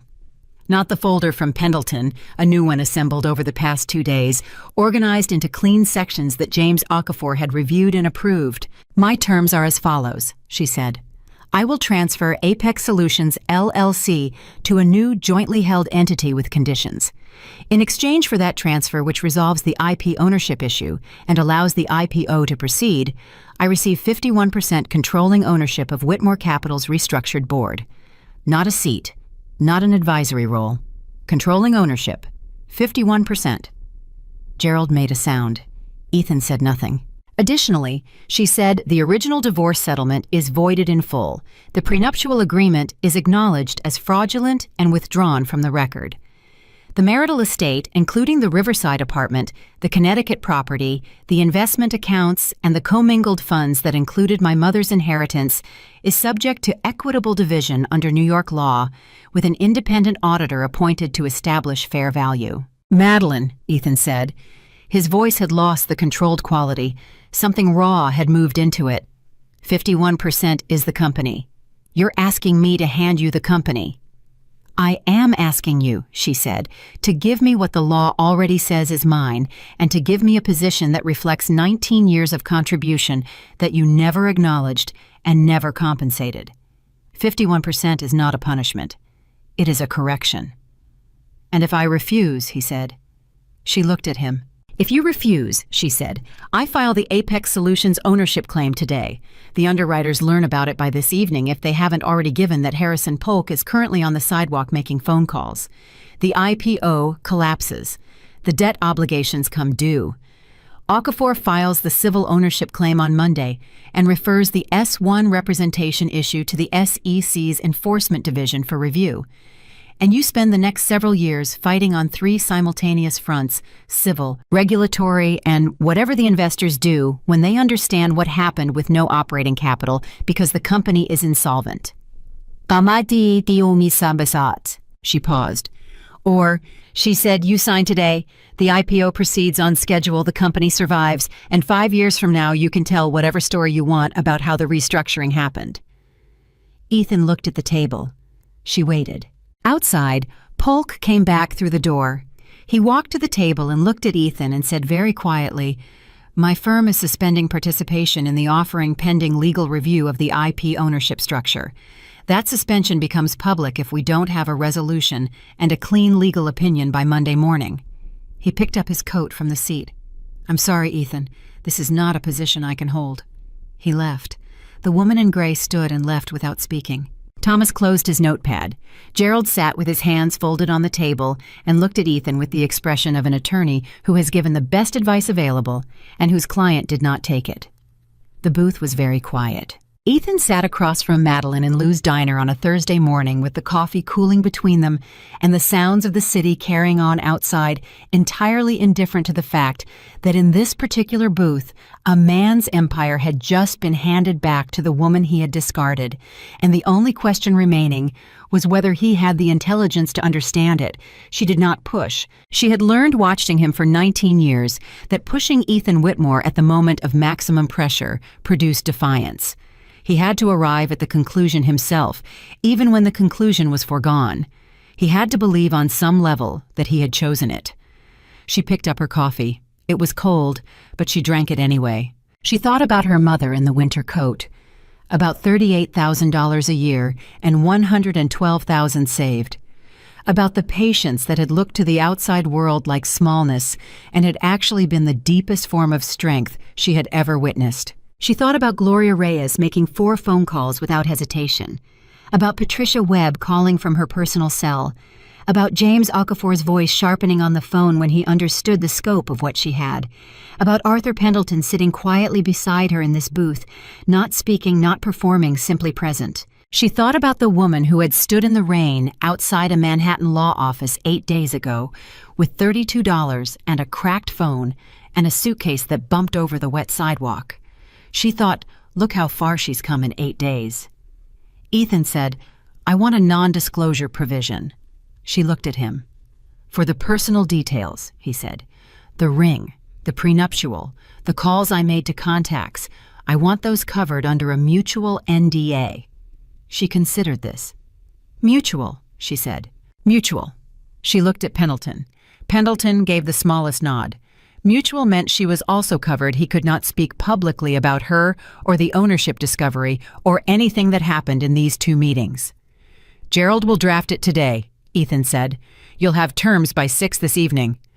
"I'll have Okafor review them by 9 tomorrow morning," she said. "The signing," he said, and he stopped. "Saturday," she said.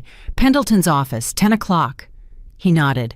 He sat there for another moment without moving, and she had the sense that he was doing something he did not know how to do, had perhaps never learned to do, sitting with a loss. Not managing it, not spinning it, not already building the next move. Just sitting with the fact that something was over. "You knew," he said finally. Not accusatory, almost quiet.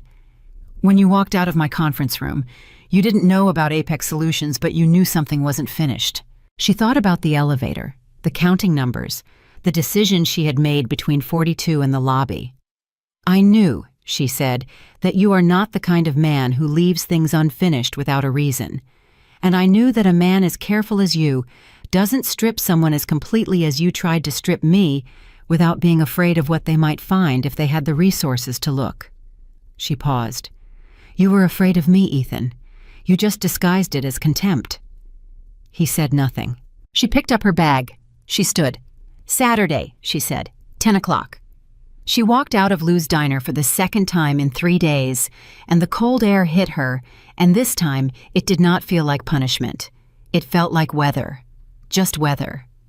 The ordinary cold of an ordinary Thursday morning in a city that had been here long before Ethan Whitmore built his empire and would be here long after it was rebuilt under different hands. She pulled out her phone. She called Okafor. He said yes, she said. A pause. All terms, she said. "Gerald is drafting tonight. I need you at Pendleton's office Saturday at 10. "I'll be there," Okafor said. "And then, Ms. Carter, how do you feel?" She stood on the sidewalk, and she thought about it honestly. "I feel," she said, "like my mother would have approved." And for the first time in 9 days, she meant something by those words that was not grief. Something that sat alongside the grief and did not diminish it, and was not diminished by it. Something that felt cautiously and completely like the beginning of what came next. The documents arrived at Pendleton's office at 5:58 on Friday evening, which was 2 minutes before the close of business, and a deliberate calculation, Gerald giving himself maximum hours before the Saturday signing, while technically meeting the Thursday evening deadline that Madeline had set. She recognized the move. It was exactly the kind of small, petty reclamation of control that men like Gerald performed when the larger control was already gone. She did not comment on it. She called Okafor at 6:03. "I have them," she said. "Read me the ownership transfer clause," he said. She read it. He was quiet for a moment. "The language on the board voting structure is narrow. See the clause beginning with notwithstanding on page 4. He's trying to define controlling interest in a way that limits your operational authority over executive appointments." She found it. She read it twice. "He wants 51% of the votes, but not 51% of the decisions," she said. "Precisely," Okafor said. "Gerald is very good. I'll give him that. Can we push back tonight?" "I'll send a red line by 9, he said. "Gerald will hate it. But Gerald will accept it because the alternative is what we discussed yesterday, and the clock has not changed." She sat with the documents spread across the desk in the motel room, the same desk where she had read legal research at 5 in the morning 10 days ago, with nothing in her pocket but $32 and a determination she couldn't yet name. And she waited for Okafor's red line, and she thought about Saturday. She thought about walking into Pendleton's office with everything she currently held and walking out with everything she was owed. She thought about what happened after. She had been so focused on the negotiation, on the legal architecture, on the precise and careful dismantling of the structure Ethan had built to contain her, that she had not fully allowed herself to think about what she was going to do with 51% of a $3.4 billion company. She was a woman who had spent 19 years managing the invisible infrastructure of a powerful man's world. She understood relationship capital and organizational dynamics and the way trust moved through a system. She understood better than most people who had spent those 19 years in formal business roles that companies were not balance sheets. They were people and patterns and the decisions that accumulated into culture. She had watched Ethan's company for 19 years. She knew exactly what was wrong with it. Okafor's red line arrived at 8:47. She read it and then called him. "The executive appointment clause," she said. "You've given me unilateral authority over the C-suite within the first 90 days. Yes. Gerald won't accept that. Gerald will negotiate it to a joint approval process with a tiebreaker mechanism," Okafor said, "which is what I actually want. The unilateral language is the opening. The tiebreaker is the landing point. In a 51-49 structure, the tiebreaker always goes to the majority holder." She understood. "You started high, so he thinks he won something." "Gerald needs to feel that he has protected his client," Okafor said. "If Gerald feels he has protected his client, he signs. If he feels he has lost completely, he advises Ethan to walk away and take the consequences, because attorneys always prefer the war they know to the peace they don't." She sat with this. "James," she said. "Yes. Thank you for all of it." A pause. "Ms. Carter, in 31 years of IP litigation, I have never seen anyone walk into a negotiation with less formal support and more fundamental clarity. You knew what you had. You knew what it was worth. And you did not let anyone in that room tell you otherwise." He paused. "That is rarer than you would think." She put the phone down. She looked at her mother's photograph. She said quietly to the photograph, "Saturday." Gerald called at 11:23 that night, past 11 on a Friday, which was its own testament to how much pressure was now inside the Whitmore operation. He accepted the tiebreaker mechanism and 3 other minor modifications. He tried to reinsert a clause limiting her public communications about the ownership history. She told him that clause was non-negotiable and it was going out. He accepted that too. She confirmed Saturday at 10. She did not sleep much, but the wakefulness was different now. Not anxious, not desperate, not the circling exhaustion of a person trying to outrun catastrophe. It was the wakefulness of a person standing at the edge of something enormous and very still, the way her mother had stood at her father's funeral, composed, present, and entirely clear about who she was. Saturday morning she woke at 5. She showered. She put on the charcoal silk blouse, the grandmother's silver earrings. She looked at herself in the mirror with the same steady attention she had paid herself on the morning of the first diner meeting, and what she saw was not the same woman who had stood in this mirror 10 days ago. Not dramatically different on the outside, but behind the eyes something had consolidated. Something that had always been there but had been compressed and buried under 19 years of making someone else's world run smoothly had found its shape again. She picked up her mother's photograph. She put it in her bag. She arrived at Pendleton's office at 9:30. Pendleton was already there. Okafor arrived 12 minutes later with a young associate who carried the execution copies of every document in a neat accordion file. They sat at the conference table, and Okafor walked her through each signature page one final time, explaining what she was signing and what it meant in language that was precise without being condescending. She listened to every word.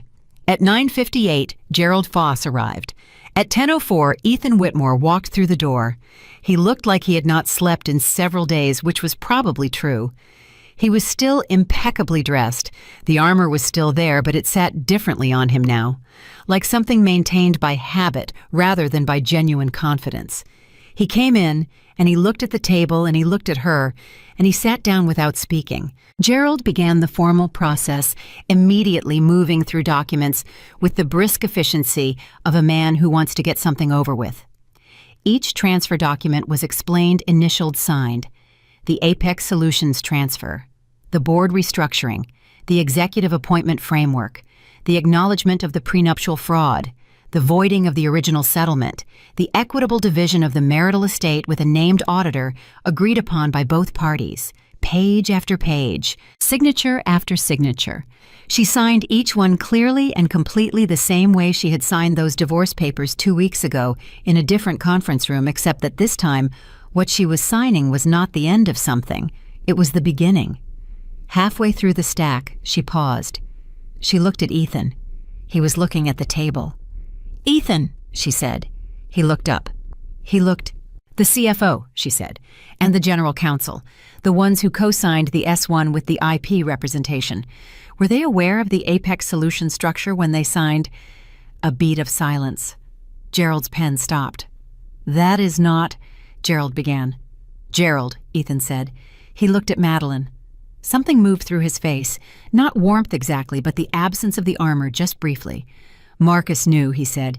Chen did not. Marcus was the CFO. She filed that. She did not say anything else about it at the table, but she filed it. They finished at 11:47. The final page was a summary document, a single sheet that consolidated the key terms of the agreement in plain language required by the New York courts for certain classes of settlement. It was signed by both parties and witnessed by both attorneys and notarized by a woman who had come up from the building's ground floor office for exactly this purpose. When it was done, Gerald stacked his copies, clicked his pen, and stood. Ethan sat for a moment longer. He picked up the cubic zirconia ring from the table between them. She had set it there before the meeting began without explanation, and no one had commented on it. He turned it in his fingers, set it back down. He stood. He looked at her one final time. She thought he was going to say something. She could see him composing. It could see the familiar architecture of Ethan Whitmore constructing a sentence that would allow him to exit with some version of grace or authority intact. She had watched him do this 1,000 times in 1,000 rooms. He didn't say it. Whatever it was, he let it go. He walked out. Gerald followed without looking at anyone. The room was quiet. Okafor's associate began carefully organizing the signed execution copies into separate folders. Pendleton sat back in his chair and exhaled slowly. Okafor looked at Madeline. "Well," he said. She picked up the cubic zirconia ring from the table. She held it up one last time in the light. Then she set it down on the conference table and she left it there.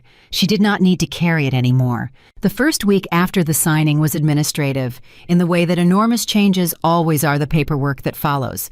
The paperwork, the notifications to regulatory bodies, the communications to the board that had to be carefully handled so that the restructuring was understood as a resolution rather than a hostile event. Okafor's team managed most of it. She was on the phone for 8 to 12 hours a day, learning at an accelerating pace the operational details of a company she had lived beside for 19 years without ever being allowed inside.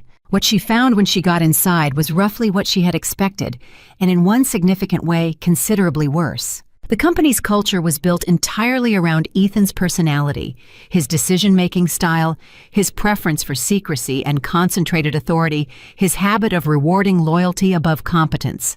There were genuinely talented people buried 3 and 4 levels down in the organization who had been systematically passed over because they had the wrong kind of talent, the kind that asked questions, the kind that built systems rather than empires, the kind that made themselves useful rather than indispensable to one powerful person. She met with the department heads in the first week one by one, not in a conference room but in their own spaces.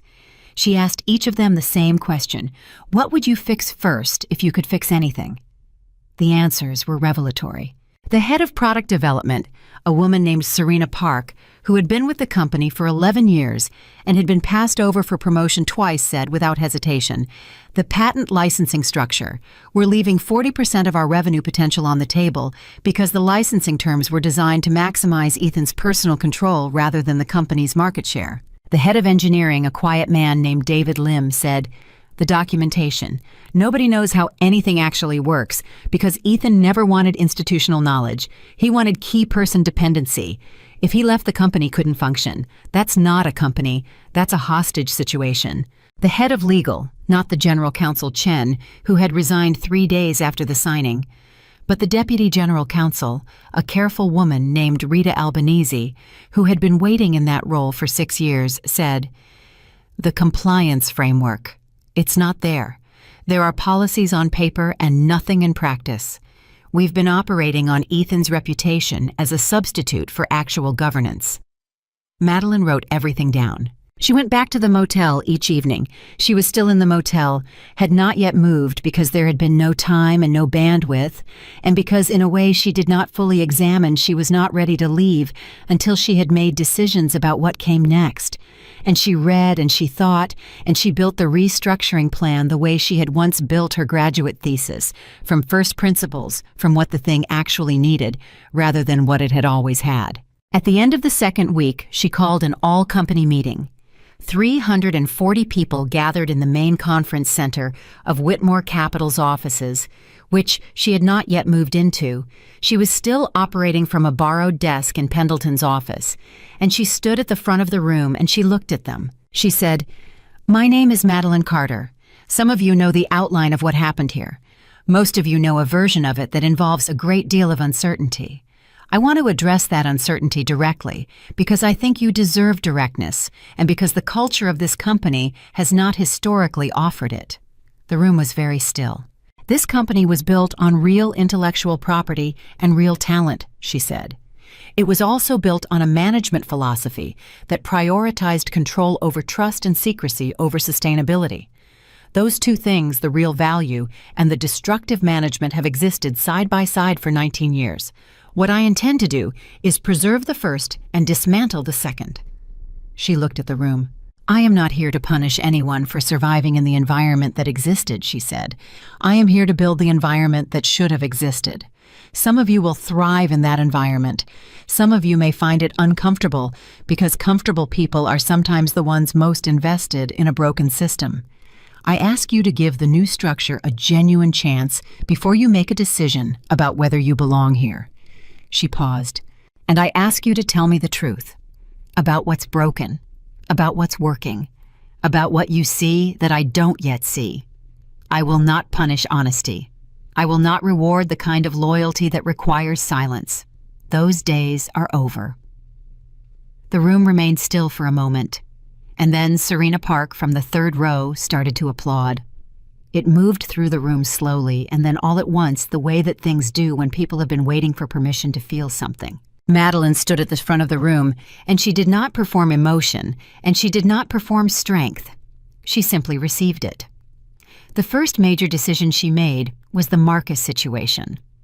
The CFO who had co-signed the S1, knowing about the Apex Solutions ownership discrepancy, was a man named Marcus Webb, no relation to Patricia, who had been with Ethan for 14 years, and who in the 2 weeks since the signing had been waiting in his office like a man waiting for a verdict. She met with him on a Wednesday morning alone, no attorneys. He came in and sat down, and he looked at her with the expression of a man who has decided in advance to accept whatever is coming. "You knew about Apex Solutions when you signed the S1, she said. "Yes," he said. "Did you raise it with Ethan?" A pause.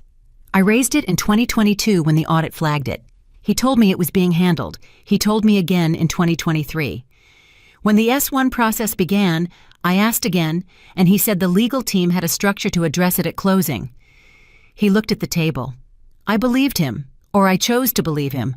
I'm not sure those are different things." She studied him. "They're different things," she said. "Choosing to believe something you have reason to doubt is not the same as being deceived." He looked up.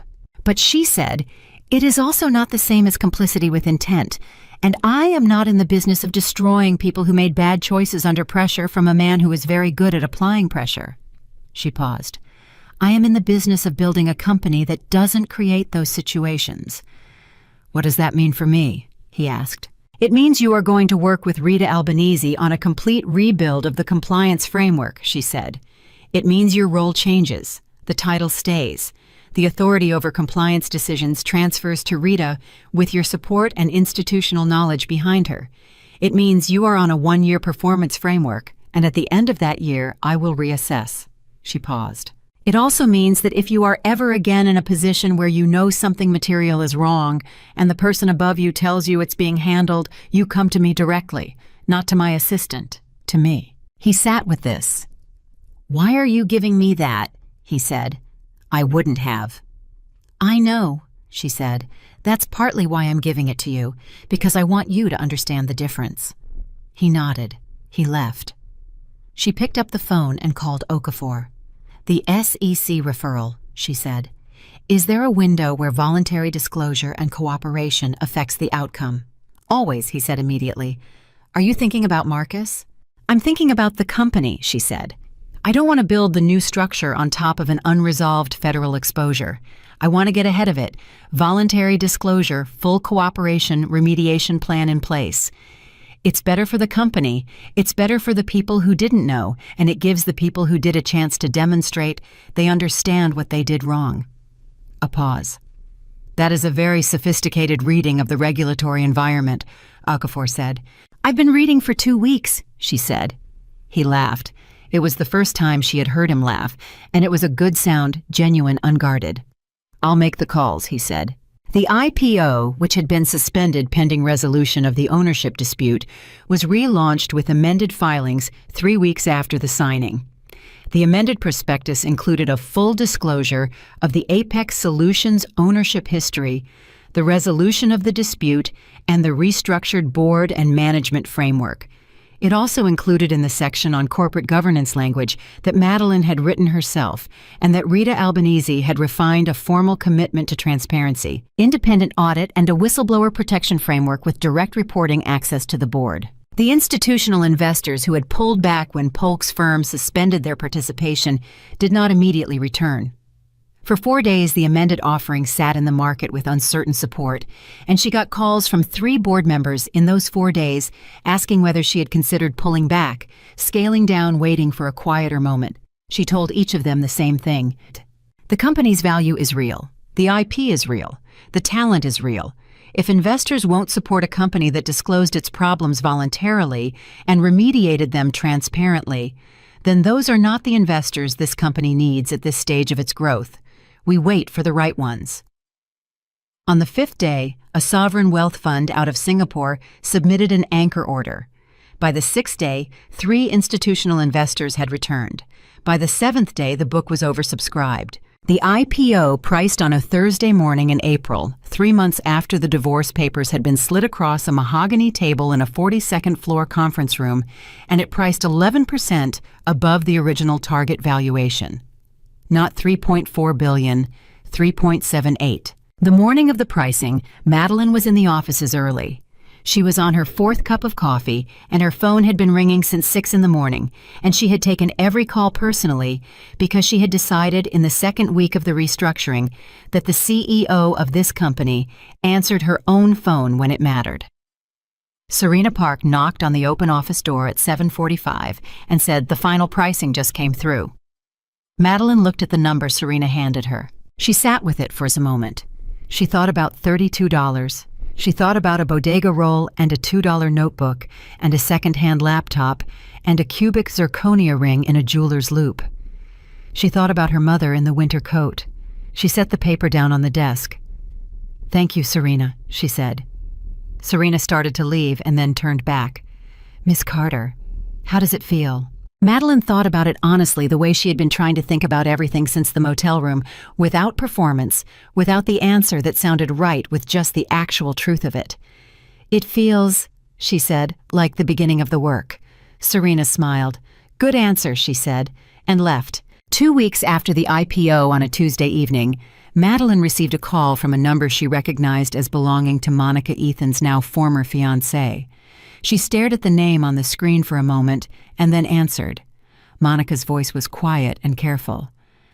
"I hope you don't mind me calling. How did you get this number?" "Patricia Webb. She thought you might be willing to talk." Madeline sat back. "What can I do for you, Monica?" A pause. "I left Ethan 3 weeks ago, the week after the IPO priced." A breath. "I know you probably don't have any reason to care about that. But I wanted you to know. I don't know what I wanted, to say that I wasn't what he told me you were. I knew something was wrong. I made choices that—" She stopped. "I'm sorry." Madeline held the phone, and she thought about the credit card statements she had found 6 months before the divorce, and the 3 weeks of quiet confirmation, and the conference room, and the Rolex. She thought about what her mother would have done with a phone call like this. "Monica," she said, "are you safe?" A surprised pause. "Yes.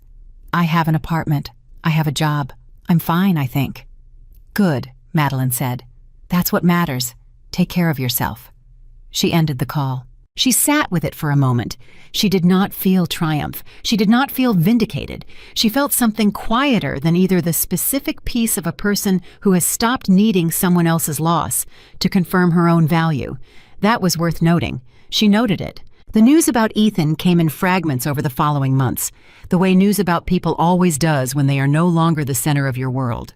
She did not seek it out. It arrived through Patricia and through the general background noise of the industry she now operated in. He had moved out of the Riverside apartment when the equitable division settlement transferred it to the marital estate pool.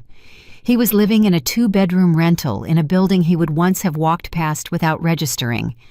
He had launched a consulting practice, the inevitable move of a man whose identity is built on expertise and who cannot conceive of himself as something other than essential.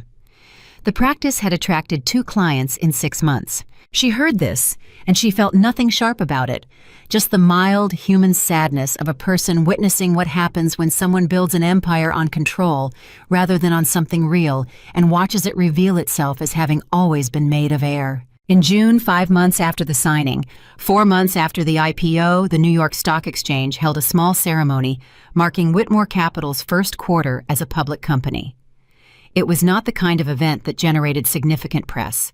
A photograph, a small gathering, a commemorative moment that mattered more internally than externally. She stood on the floor of the exchange with Serena Park to her left and Rita Albanese to her right, and Okafor in the back of the group, and Pendleton beside him, and around them a company of 340 people who had spent the past several months discovering that they were capable of more than they had been allowed to demonstrate. A photographer from the financial press asked her to look at the camera. She thought about the elevator. She thought about the rain. She looked at the camera.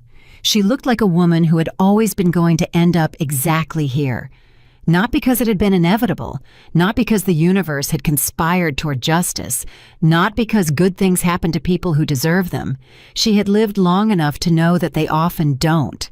But because she had stood in a motel room with $32 and refused quietly and completely and without drama to accept that the story was over. She had known something that Ethan Whitmore had failed in all his careful planning and all his accumulated power to understand that the most dangerous person in any room is not the one with the most resources. It is the one who has been underestimated so completely that nobody thought to account for them. He had looked at her silence for 19 years and seen compliance. He had not seen what silence actually is when it belongs to a woman like her mother, like her, a form of patience so deep it is indistinguishable from stillness, and so complete that when it finally moves, there is nothing left to stop it. The photograph was taken. The ceremony ended. She walked out of the New York Stock Exchange into the June morning with her phone already ringing and 3 decisions already forming and the work already waiting. The way good work always does, without drama, without fanfare, simply present and real and entirely hers. He had not lost her because she was weak. He had lost everything because he mistook her silence for the absence of power when it had been from the very beginning the fullest expression of it.